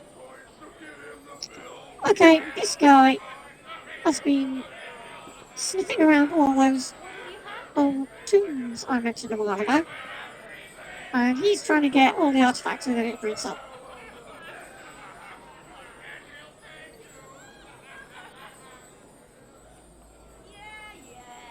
And he's offering me cash to take all those magic items to him rather than back to the priest in the temple. And yeah, I'm not having that, because I'm not a horrible bad guy. I mean, this guy has definitely got, Denarian print all over it. We're not doing it with that. So I'm going to shake him down, and I've picked up an artifact that he swiped from one of those fantastic, not remotely dangerous tombs. Welcome to the Moonstone Mosque. I am Ophala, your host and purveyor of fine spirits and entertainment. I wonder if she's cold. She looks like she should be cold. Well, she runs the brothel here. And if you talk to her nicely, and there we go, she will give you a quest. She's got various items that she wants back that some guys around the city have taken, or she's given them to them and now wants them back. And she will hire you to go into these guys' houses and steal back all the things that she wants. Now, also, you can go into the brothel and do exactly what brothels are there for. In order to do that, you have to go back to the temple and have a word with that guy who I said was a bit dodgy. Because what he will then do is sign up in a paper saying, yeah, you don't have plague, which is nice. But because you signed up in a paper, he will then permit you to go into the back room of the brothel and do brothel type things while you're in there. Okay, so the very next thing we need to do in that case, pop that out of the way because we don't need that now, and have a word with that priest. Now we could run there, which is the long-winded way, or we could use our nifty stone of recall, which will teleport us back to the place where we set it up to teleport us to, which is currently that temple. And bingo, teleport straight back there. It's extremely useful. So we've got two things for this priest. We've got an artifact that someone had nicked from the tombs that we got back. And we want him to say what we don't have right. Greetings to you. Artifact from one of the tombs. There we go. You've become a little bit more good for giving it back to. And you get 500 gold pieces, which is not bad at all at this level. Greetings. Not bad. Yeah, but he's doing it anyway, and I've just managed to shake him down for another 500 gold pieces. Otherwise, I might run off and tell someone about it.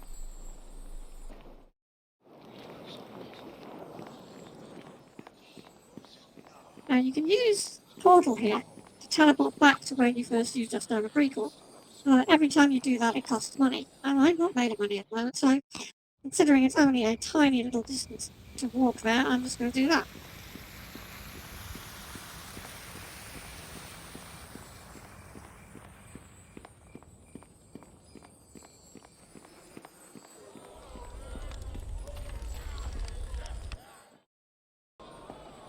Greetings to you again. And now I've got a letter that says, this person does not have the plague. Now I've already picked up a coin, a pass coin that I need to get to the back, and I've just been given the key, so I can now go upstairs. Now you don't necessarily have to go upstairs and do anything remotely salacious, but if you're playing a man, there is another very good reason why you want to go upstairs, aside from the fact that it's got a whole load of stuff in this room that you want to loot. But there is actually a quest designed for man upstairs. There isn't an equivalent quest in the game if you happen to be playing a female character, which is a bit on the unfair side, to be honest, but the quest isn't worth a massive amount.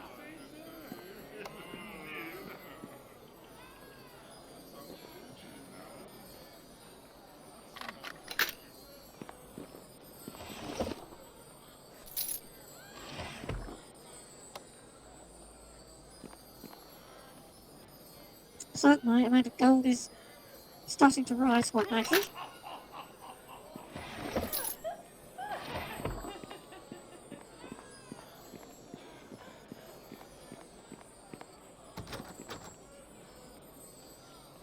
And this is why, if you're playing a wizard, certainly early on you want to take pictures.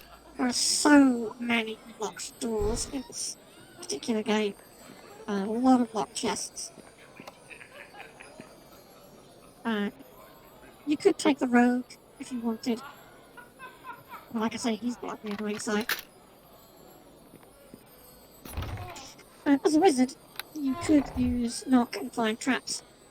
But, that's 2 spell slots that could be taken up with something far more useful.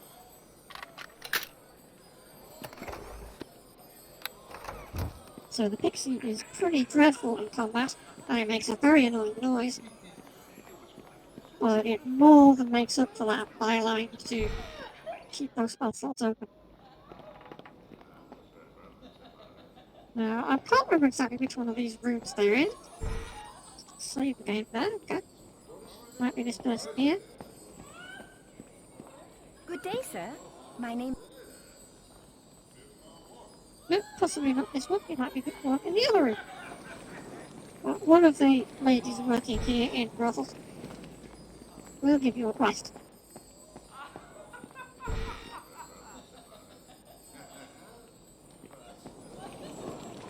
Greetings and such. Right, here we go. This is the quest right here.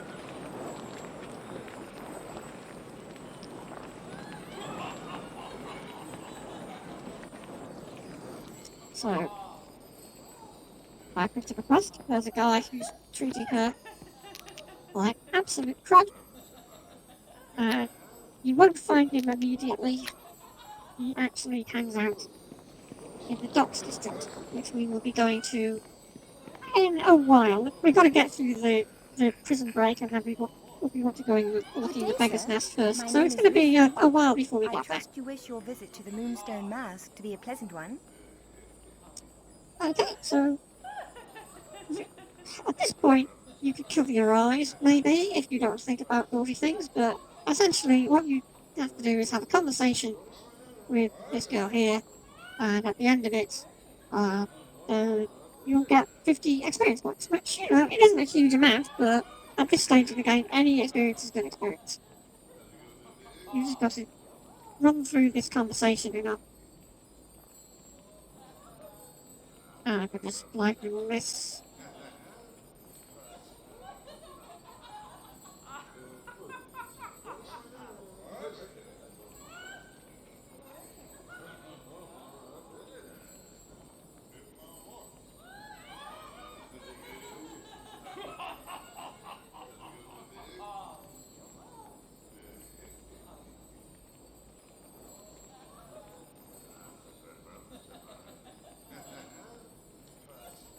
It takes a while. I'm not entirely sure exactly how many times you're going to go through this. And there we go. And there she is. She is fast asleep. I have absolutely exhausted her. And as you can see, I appear to have taken all my clothes off. Let's put my clothes back on. There we go.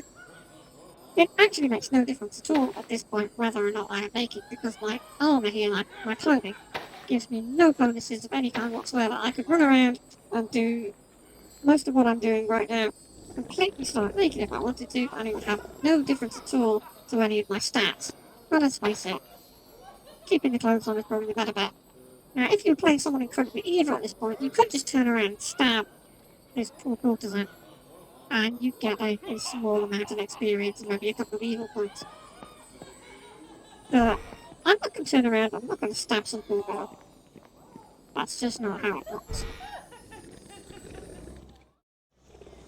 And there we have it. We have done now pretty much everything that we immediately need to do here in the city centre.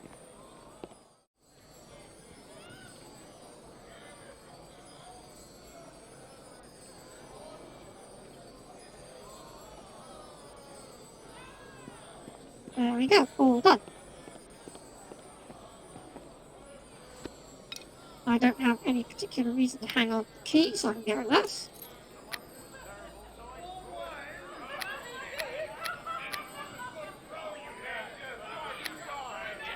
I've picked up all the quests that I can immediately pick up that I want to pick up.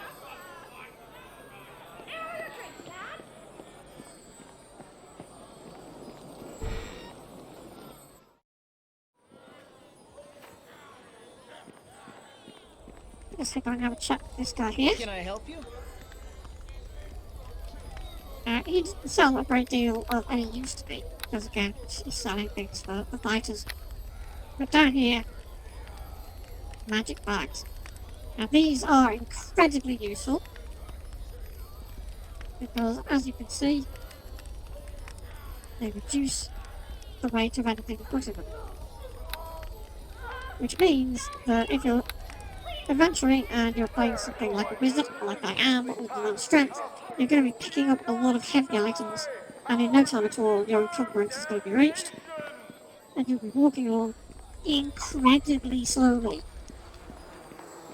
But if you put things in magic bags, that will offset that. But at this point, I'm not too bothered about buying one. I've got better things to save my money. So, here we are. The next thing I need to decide is, what am I going to do? Am I going to take an outside fighter as a henchman? There's not a great point taking the bard. There's absolutely no point whatsoever in taking a sorcerer. I could take the monk. He's not bad in a fight. Or I could take the healer.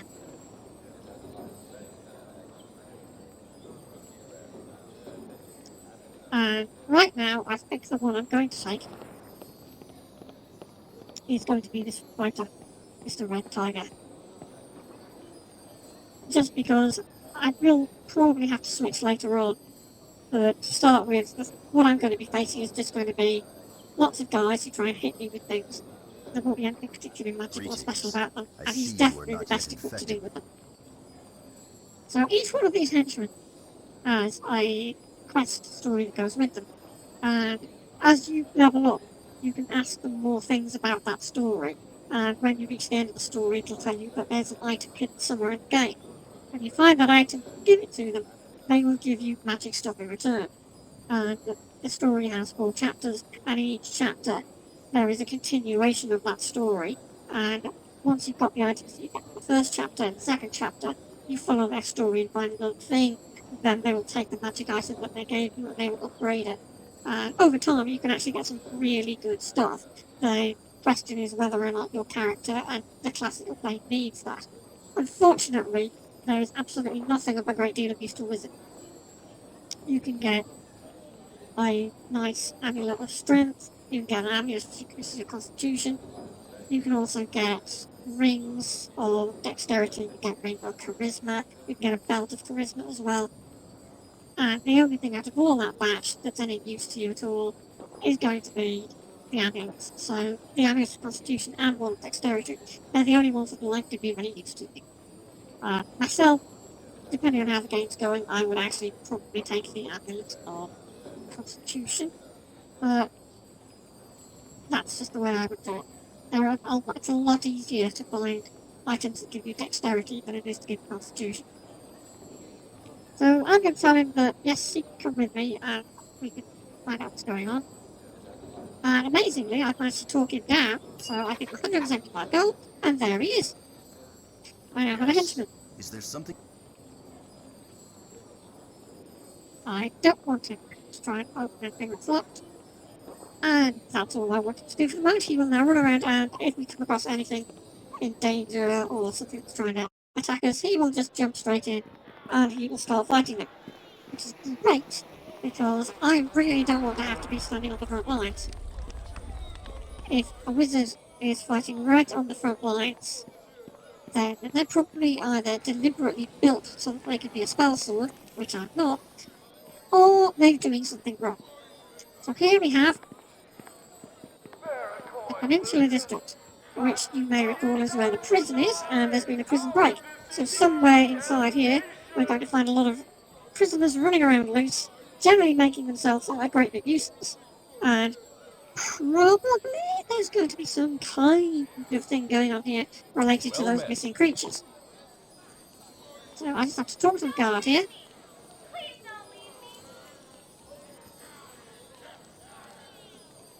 Oh, he's being unhelpful. Look at that.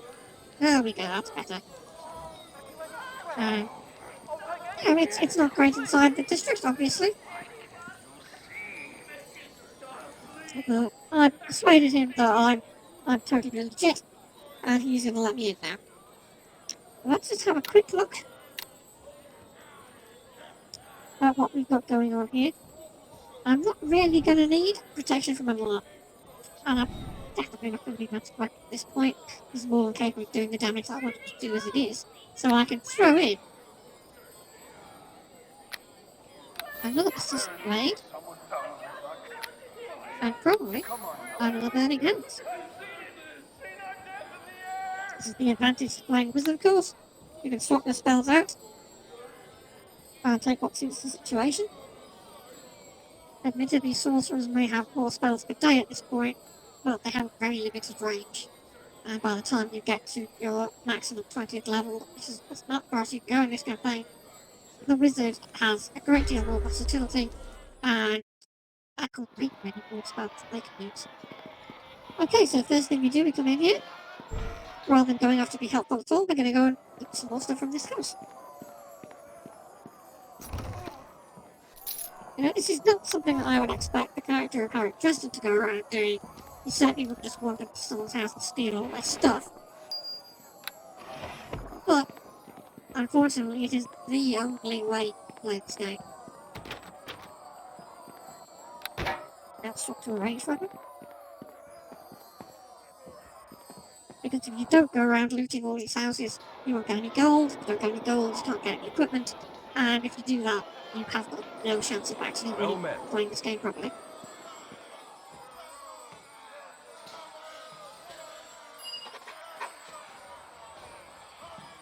Okay. Right, okay, as we can see, there's been a prison break. He's telling if it's operating, but he said there's somebody on the other side of this district who's trying to do something about it. You should go talk to. And here we have a whole load of escaped prisoners. Let's deal with the escaped prisoners. There we go. Send them to sleep. Which unfortunately wasn't much use to us, since they're the ones who killed them and we didn't get experience of that.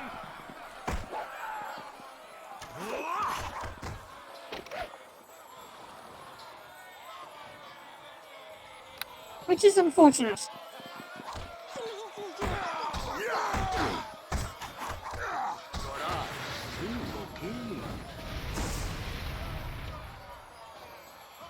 Yeah, well, that wasn't extremely helpful. I got basically sod all for doing that. And it's the downside to these games that if you don't get the killing blow on somebody, you're not going to get any experience for it, which is very annoying.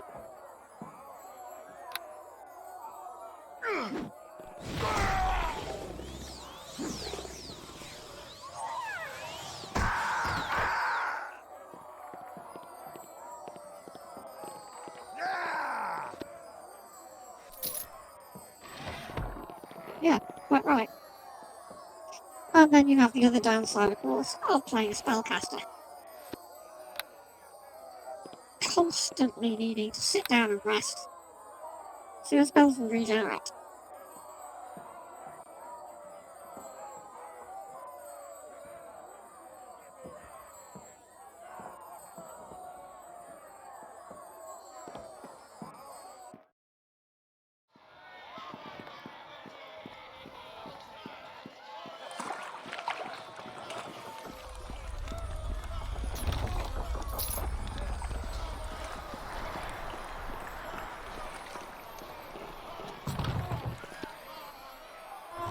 Lots and lots of healing potions. Now, as we get down here, this is a chest. That is extremely annoying unless you have got some way of picking a lock. Because at this level, you have no chance of breaking it open. There we go, thank you, Toot. And now we've got some useful things for once.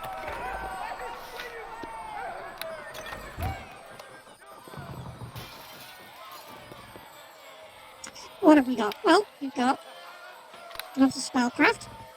Not completely useless. But these are the ones that really want gloves of concentration.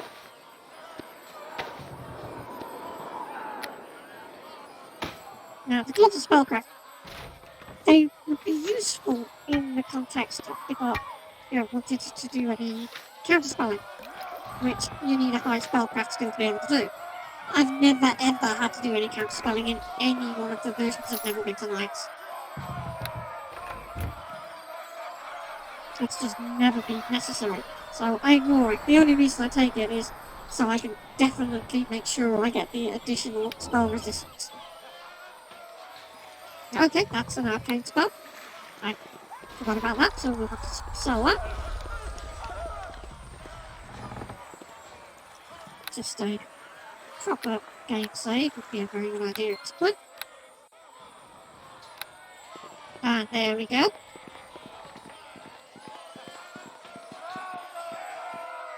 Oh, look at all these bodies.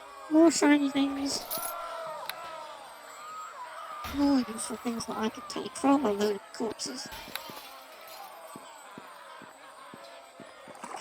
Okay, just over here, there's going to be a whole load more escaped prisoners. Just down the side, down that way, also a whole load more escaped prisoners. So it would be a very good idea at this point to do a little bit of spell about coffee. Let's give Balin fire on his weapons. There we go. And let's go for it. Let's see how many of these we can take down. Okay, now I could hit them with a sleep spell, but there's going to be more of them running up. So that is a other way of using my time. I'll carve you up.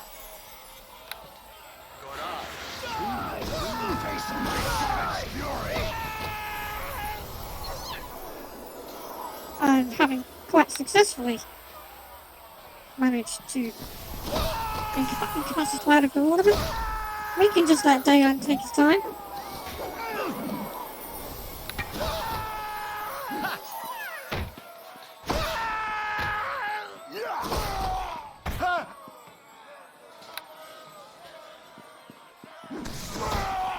I'm not using my blasting rod at this point, because I've only got 2 shots in it, and they're going to be extremely useful when I start having to take down some of the bosses.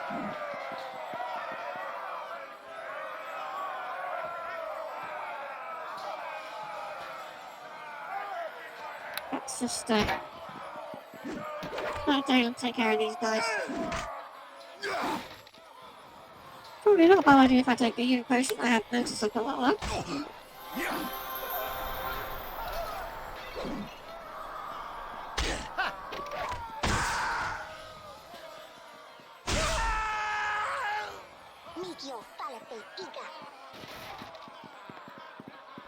Okay, where did you go? Suits, where the hell are you? He's found more people to attack. I've got to say, Barney, the Pixie in this game is behaving exactly like the character in the books. He's a complete and utter nutcase.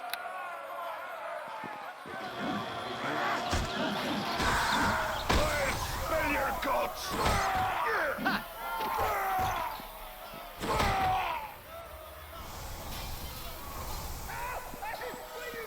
Oh, now where are they going? Come on. They don't care, do they? They really do not care.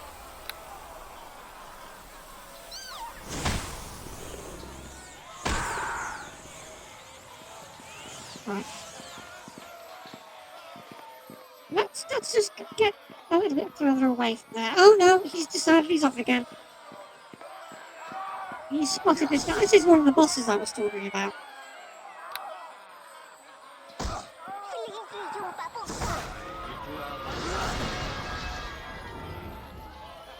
I don't have a great deal I can do to him right now, because I had hoped that I had a chance to recharge my spells before I ran into him.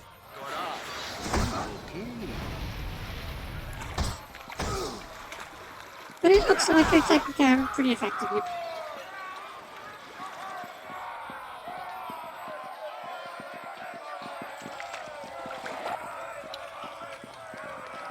Okay. Those attack gloves of discipline, which are extremely useful. Oh, more gloves. More gloves. Plenty more gloves where they came from. If we go around burning fires, of course, we'll get ourselves some useful XP.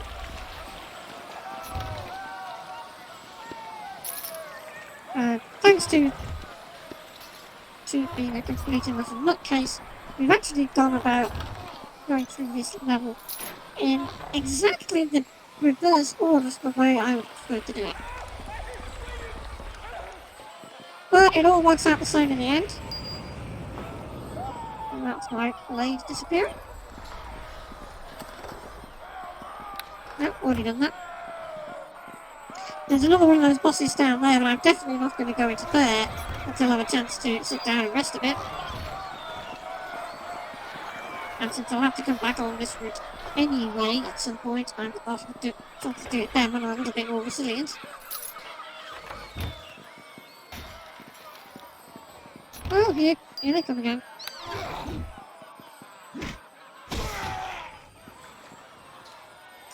Thank you very much.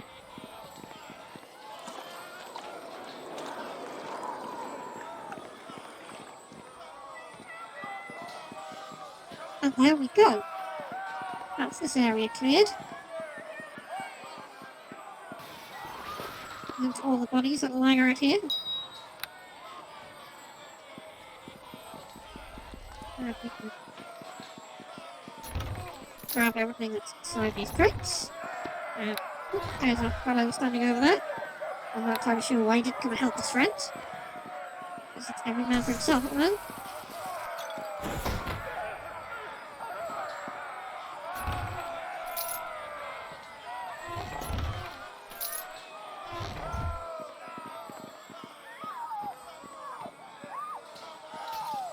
More plague victims. I really should be more careful about this. I mean, it's not like I've got anything in the way of special protection against the plague.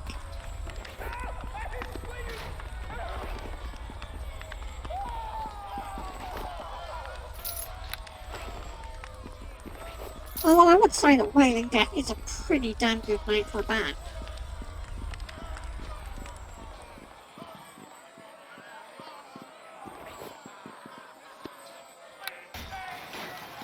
But please do not take that as any kind of support from me for people who go wailing. Okay, we can get ourselves a little bit of gold XP, and we can certainly get ourselves some kudos by helping this poor old fella and escorting him down here.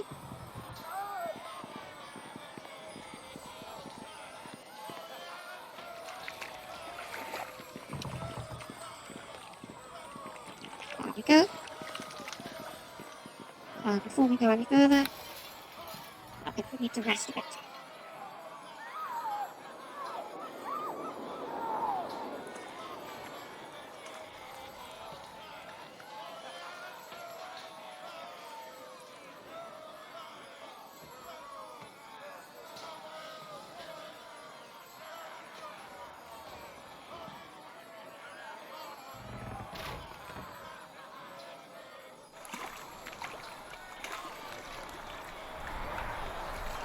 Off we go again. Now I know that we're about to run headfirst into a whole load more of escaped prisoners.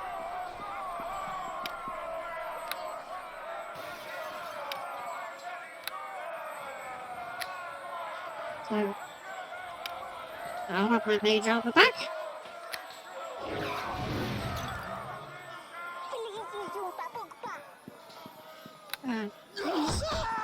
He's going to have his fiery weapon back. Very useful.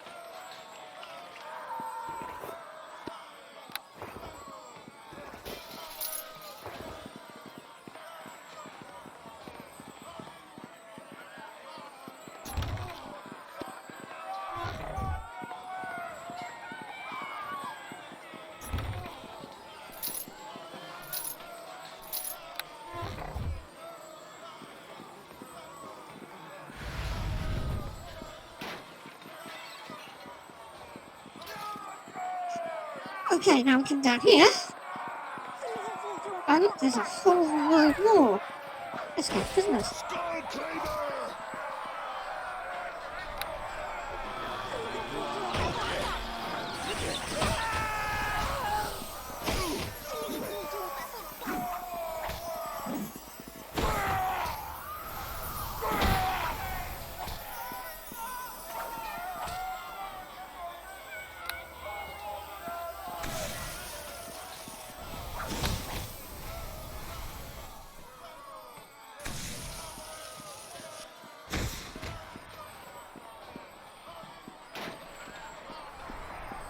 Well, there you go. They didn't exactly pose much for a problem.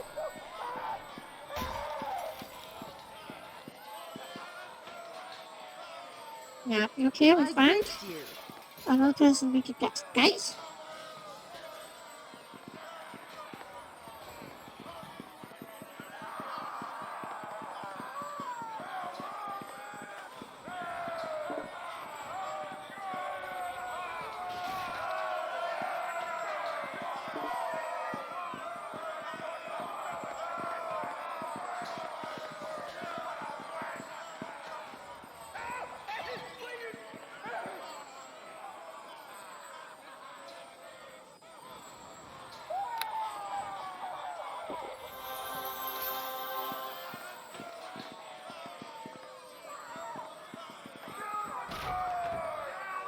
Mute on.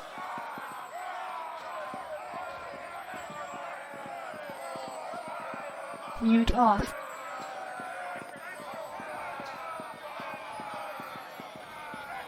Don't know where she got to. There she goes.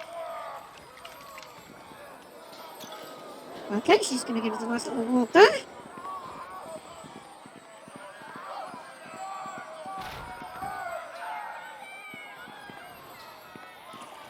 And there's, right where we just left, there's yet another useful quest that we can get on with. That's the first quest for entry into the Mages Guild. It's actually a very simple, straightforward process. These buildings have a sundial outside, so you know what you're looking for. Jump in there. And you've got an earth mecha right there, you see? All you have to do is kill the earth mecha.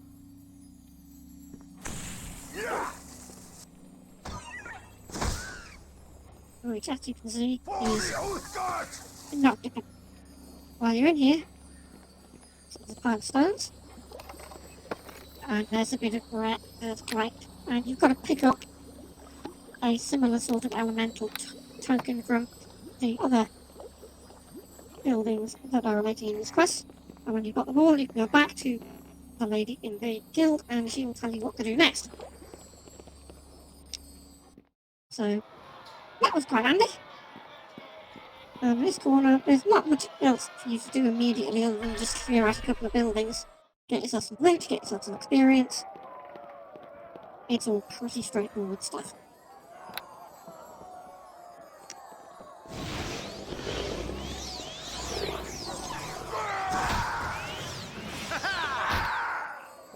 There we go.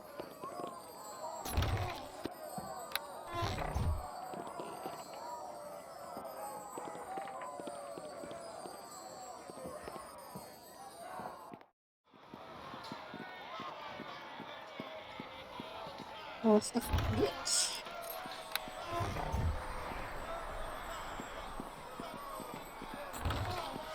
You shouldn't run off until we've also done this building here. Oh yes.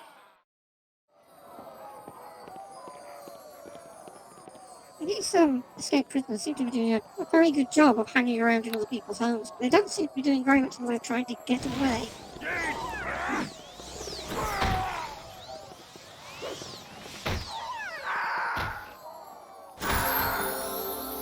And there we have it, leveled up. Thank you very much indeed.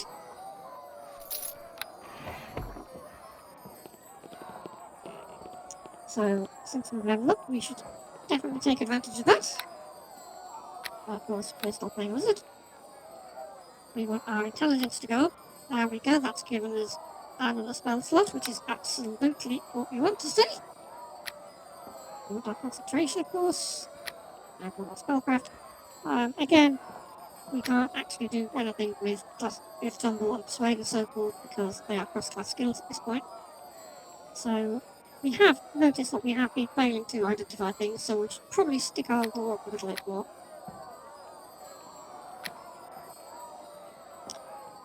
As for the rest of it, I think what I'm going to do is actually hang on to these points until next level so I can start putting more points into cross-class skills. There we are.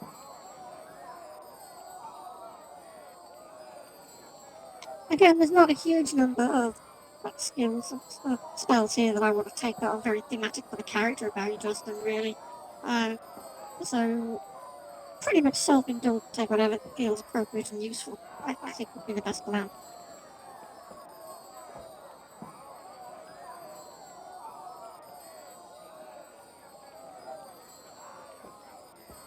We could do with a little bit more in the way of direct damage skills, I feel. So, particularly as I'm grouping everyone together and then I'm stunning them.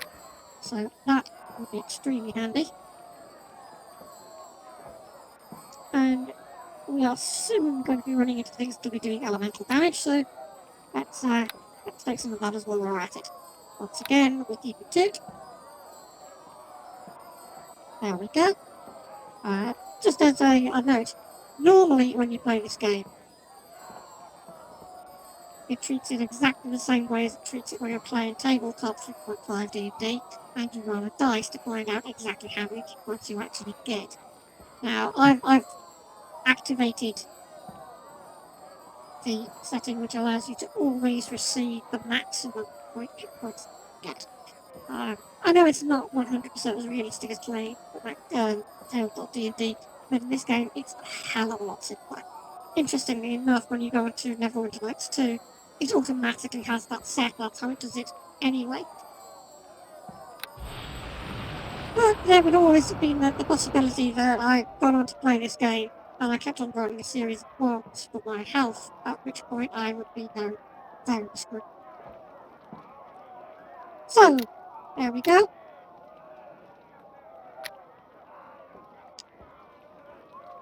Do we particularly need to make any changes to these? I don't think we need to have a huge amount of different stuff going on here.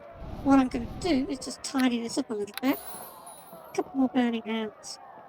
And I think we'll drop another couple of persistent blades in there as well while we're at it. Level 2 spells. Okay, well, we're going to keep our flame weapon on.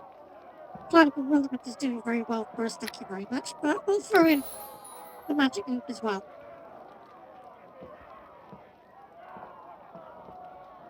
We'll just see how that pans out.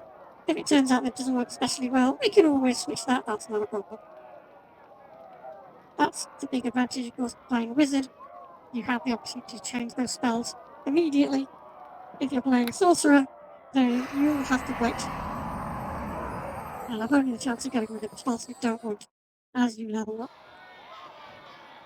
Alright, so, onwards we go. There's a few more interesting things we can do around here. First of all, let's just take whatever's inside that box. There we go, we have more bullets. More into concentration. There we go, Addington Law has identified those successfully. All very useful. Ghostly Visage. Again, very useful spell to have in your early levels. Completely useless to me, of course, because it is, as you can see, an illusion spell. And we can't have illusion spells because Harry Dresden is very bad at illusions.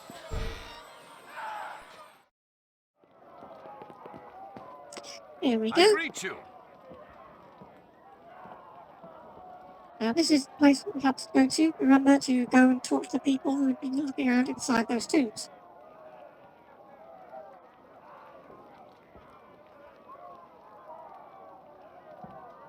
Yes. There we go. Okay, so he'll let us wander around inside and go down and have a look at the people discovered too. This is the tomb you may have worked out where the quill came from, which we have already given to Olaf, so we don't actually need to worry about looking down here for that item. But there are some other useful things downstairs, which you absolutely will have to get if you plan on going on with that particular quest, which you absolutely should.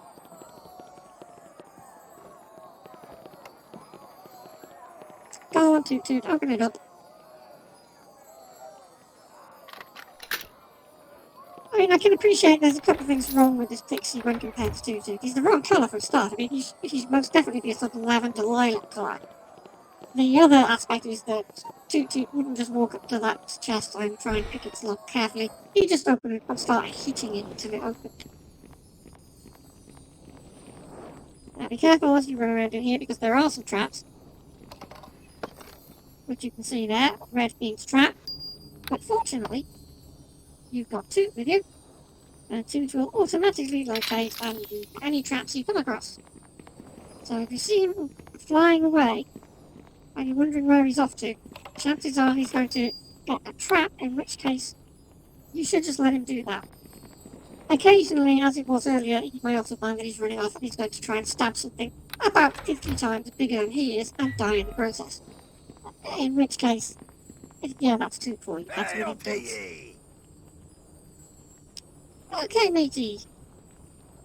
Well, I think we've already had the artifact from here, but what else did they find? I have found some other stuff.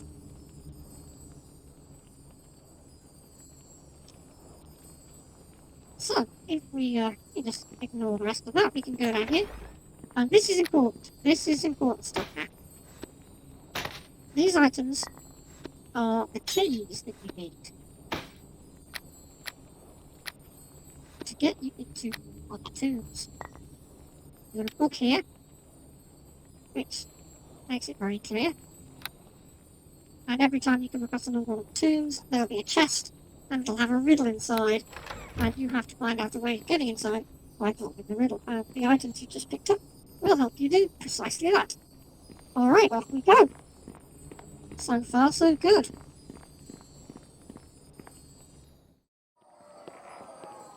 We finished in there. We don't have any particular need to run back and talk to Olaf again. We found this stuff, but until we find more artifacts, that's what Olaf actually wants. There's no point going back and seeing it. Got a priest over here, you can talk to him if you want, but honestly, he gives you absolutely nothing of any value or use. And there are reasons why you might actually find talking to him is probably a very bad idea. But I'm not going to tell you what those are, because, well, I might be giving you spoilers for the Dresden Files books. I'm not going to be giving you spoilers for this game, unless I absolutely feel like it. I never said I was consistent. Okay, around here there should be some more prisoners. Where are they? Or have they already been killed? Sometimes they run around and try to attack the guards, in which case they get killed first. Fair enough. Small little bits and pieces here. Let's see, we are picking up gold now. It's starting to look a little healthier, but we're still a very long way away from the gold that we really need for the Adventurer's Robe, which is what I'm looking at to start with. Adventurer's Robe and some of the magic bags, which I will absolutely, most definitely need when I go inside the prison, which we're about to go and do.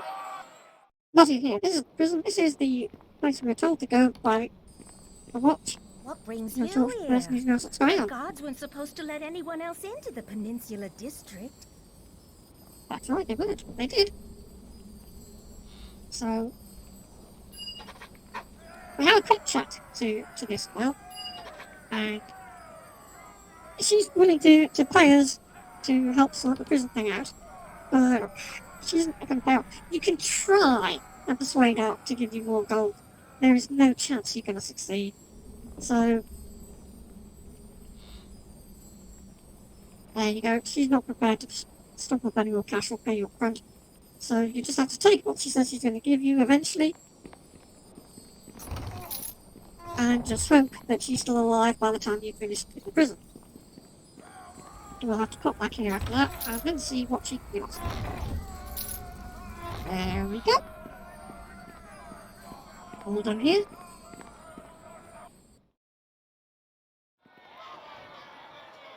There's only a couple of really interesting things left to do now before we head up into the prison.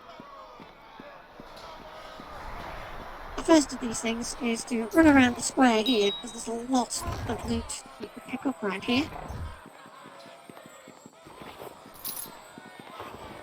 So it's worth just having a quick rummage around other people's possessions, which is thoroughly reprehensible behaviour, and I do not condone it whatsoever. But I'm still going to do it.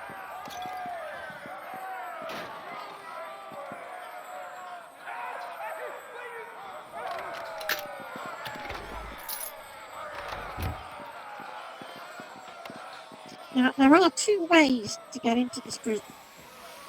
You can go through the front door, which requires you to have a key that you take off the boss that we didn't go and fight earlier. He's down in the sewers where we killed the first boss. He's just upstairs from where he was. So we can go and get his key, and then we can walk in the front door. The other way is that there is a special secret tunnel from a house behind the prison. And we can go that way and sneak in through the hidden tunnel. Which way you choose really doesn't matter. You get this prison the same either way.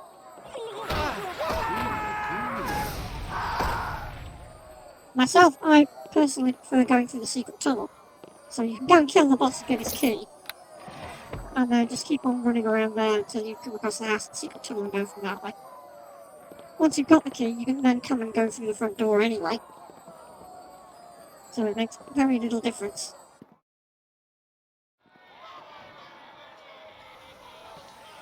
That was those people, and of course there's one more house here. This will be the last one we have to go and raid. And as it was before,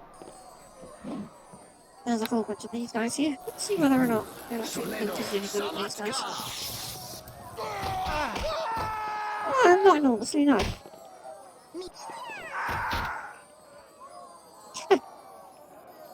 Yeah, two kill escape prisoner, damn right, did. What smashed him in the... Okay, this would be a very good spot to do and sit down. I'm really going to have to start paying more attention to my health. I mean, a couple of times I've been very close to getting myself killed off just because I wasn't paying attention. This is what I said earlier. I normally play, high hit points, sword and armor characters. And I've just got so used to being mostly indestructible.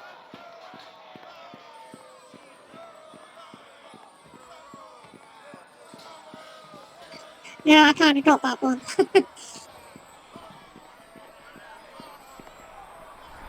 But thanks anyway.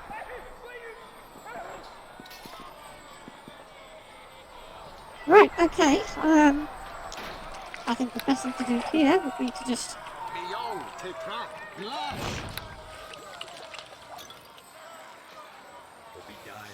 I'll keep that in mind.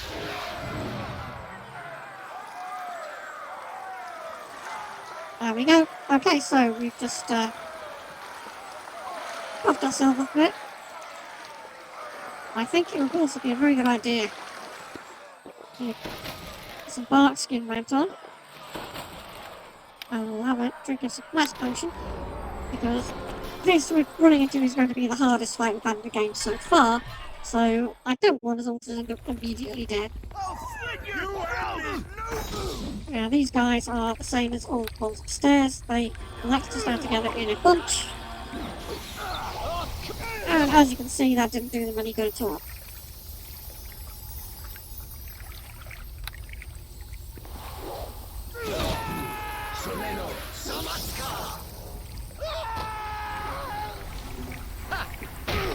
Go on to, kill him. Now this is very handy, because this guy hits like a truck.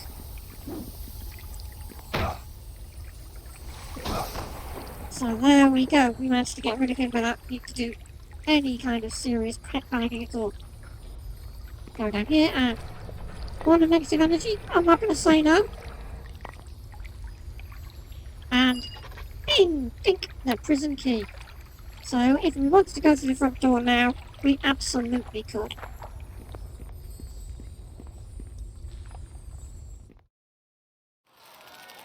But I've decided I'm not going to go through the front door. I'm going through the secret hidden door.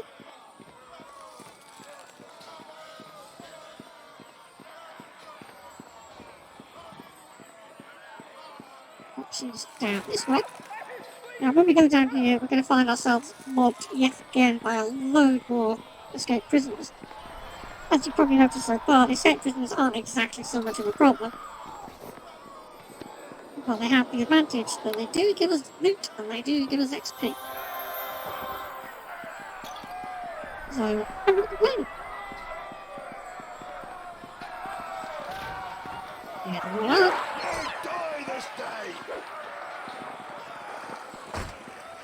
We'll come forward and stick around with it. Come on, you guys. Spill your guts! Die this day! For the oath, spill your guts! You die this day! Spill your guts! It really isn't their day, is it?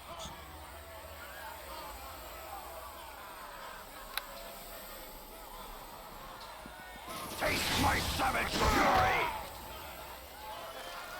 Oh, Toot's trying to fight all of his own. He's been doing really well at it as well.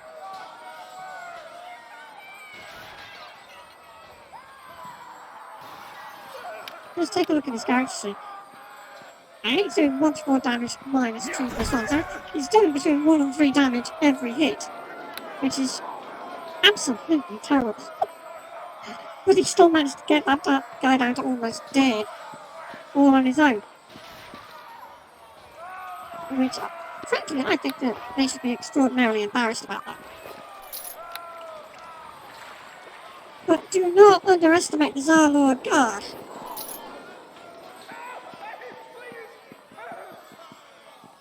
Okay, so we've got to go in there and just run up here. So we can loot this stuff.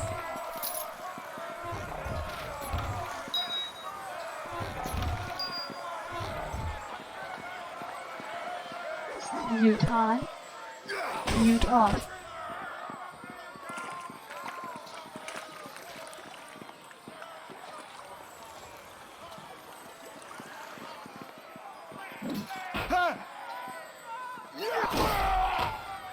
Hey, they will be.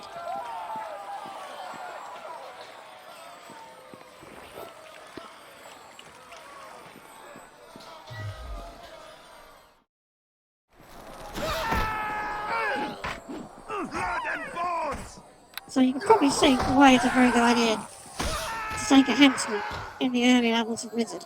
Because if I'm trying to take down all these people all on my own, I'd be in very serious trouble. My spells are effective, but I have got very few of them.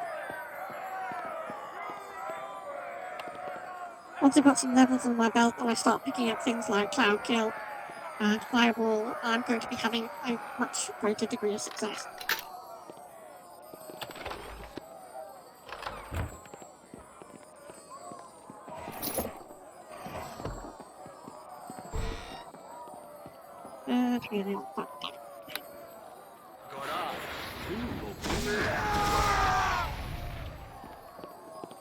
Well, they weren't very good, were they?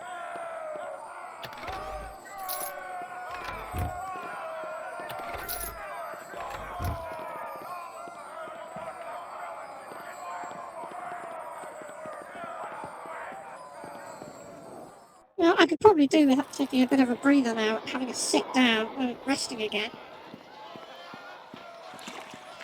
But while I've still got my bark skin on, I'm probably not going to bother.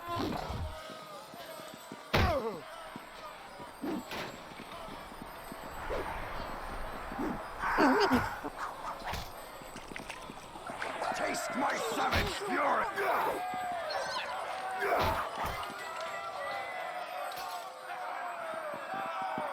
There we go, let's get rid of that.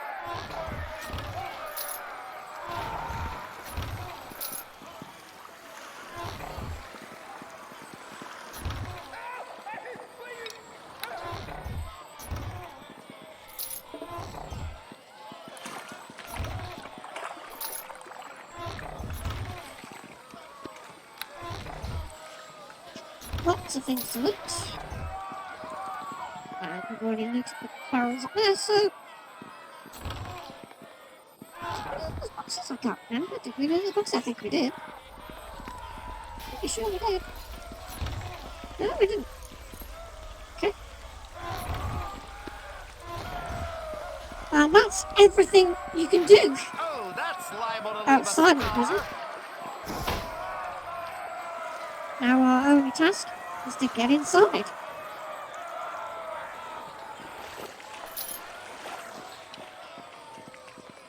Okay, our basking has worn off, so we'll have a bit of sit down and breather.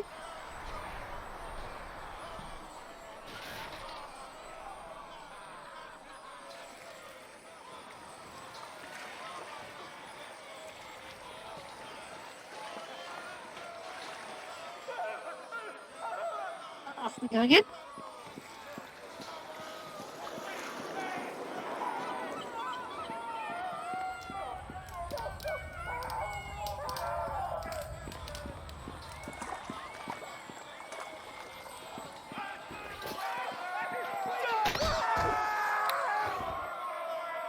Well, he got a lot more than he bargained for, didn't he? As you can see, I'm still doing okay for my encumbrance levels, but it'll only take a decent weapon or suit of armour to really screw me up. There is the key. We go into the Tanglebuck house. And there is inside this house a secret passage into the prison. But before we go anywhere near the secret passage, we have a bit of a problem. A bit of a problem that we have is the place has got things in it that we need to kill, but also I did finish resting, so our spells didn't regenerate.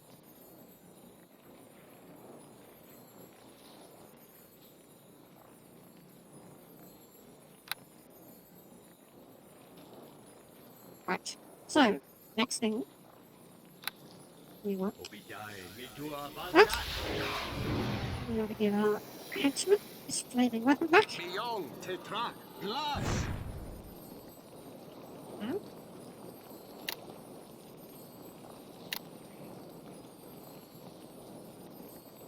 Now, I should really have thought on and actually put resist elements up on here. Since the electric blue wasn't fantastic, I'll just take it up again, rest up, and get resist elements.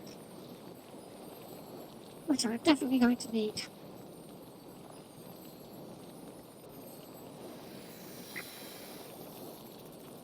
That's more like it.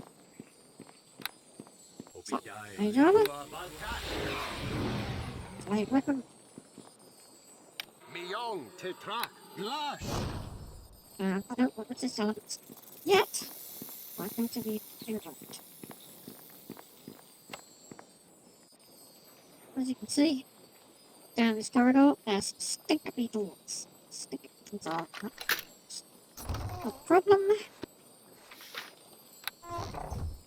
So long as passing saving throw.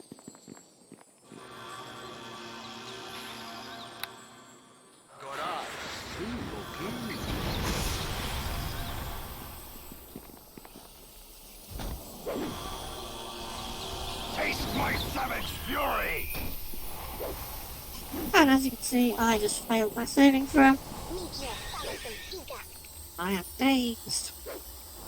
And so is my henchman, which is not very much use.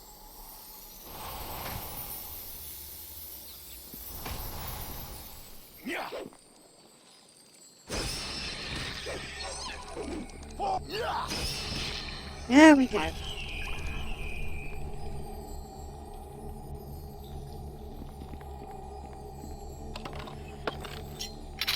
And now I have a decent dagger. So I'll just place all my quick swap on. There we are. To just take care of traps, thank you very much.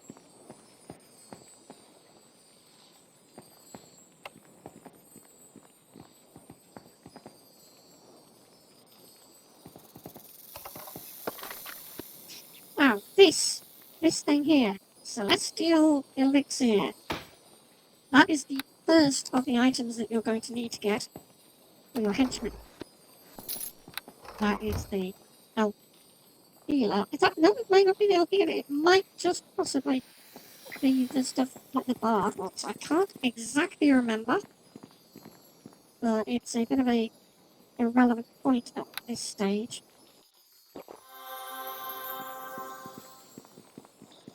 As I will need a couple more levels before I can finish up their quests.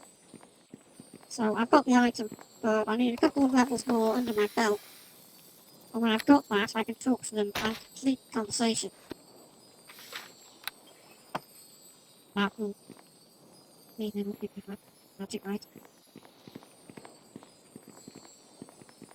I'm not especially bothered about some of them, but I will be getting them anyway just because I need the XP. Right, okay, we come down here. Now this place is full of traps, and it's got a whole lot of fire beetles in as well, which is why we want resist elements. There we go. Just like that.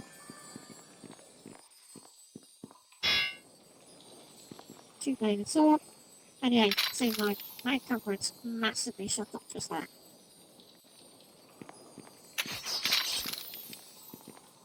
Ouch. Here they come, here come 5 beetles.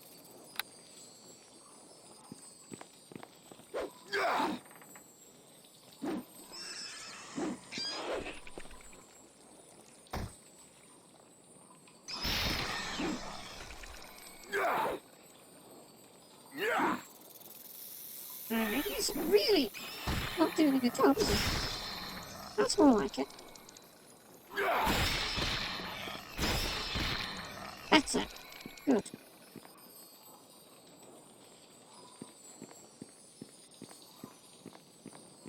So Toot is going to run around and get rid of all those traps, which I don't really need him to do. But that's what the AI likes. That's not the great thing I can do to stop him.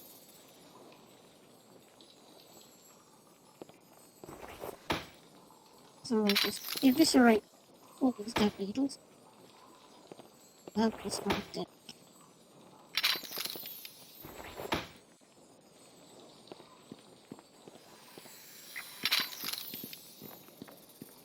Quick look at Lady Tanglewood. She is sadly deceased. And as you have spotted, her keen eyes like I did. Things like a newt.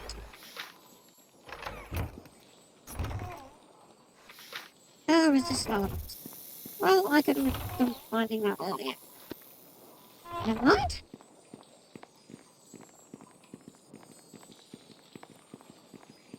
Where's Toot?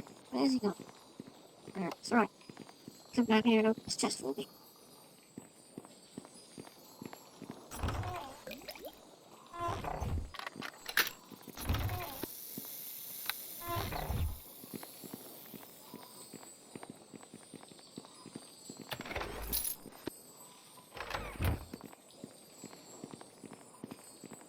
And that's that area done.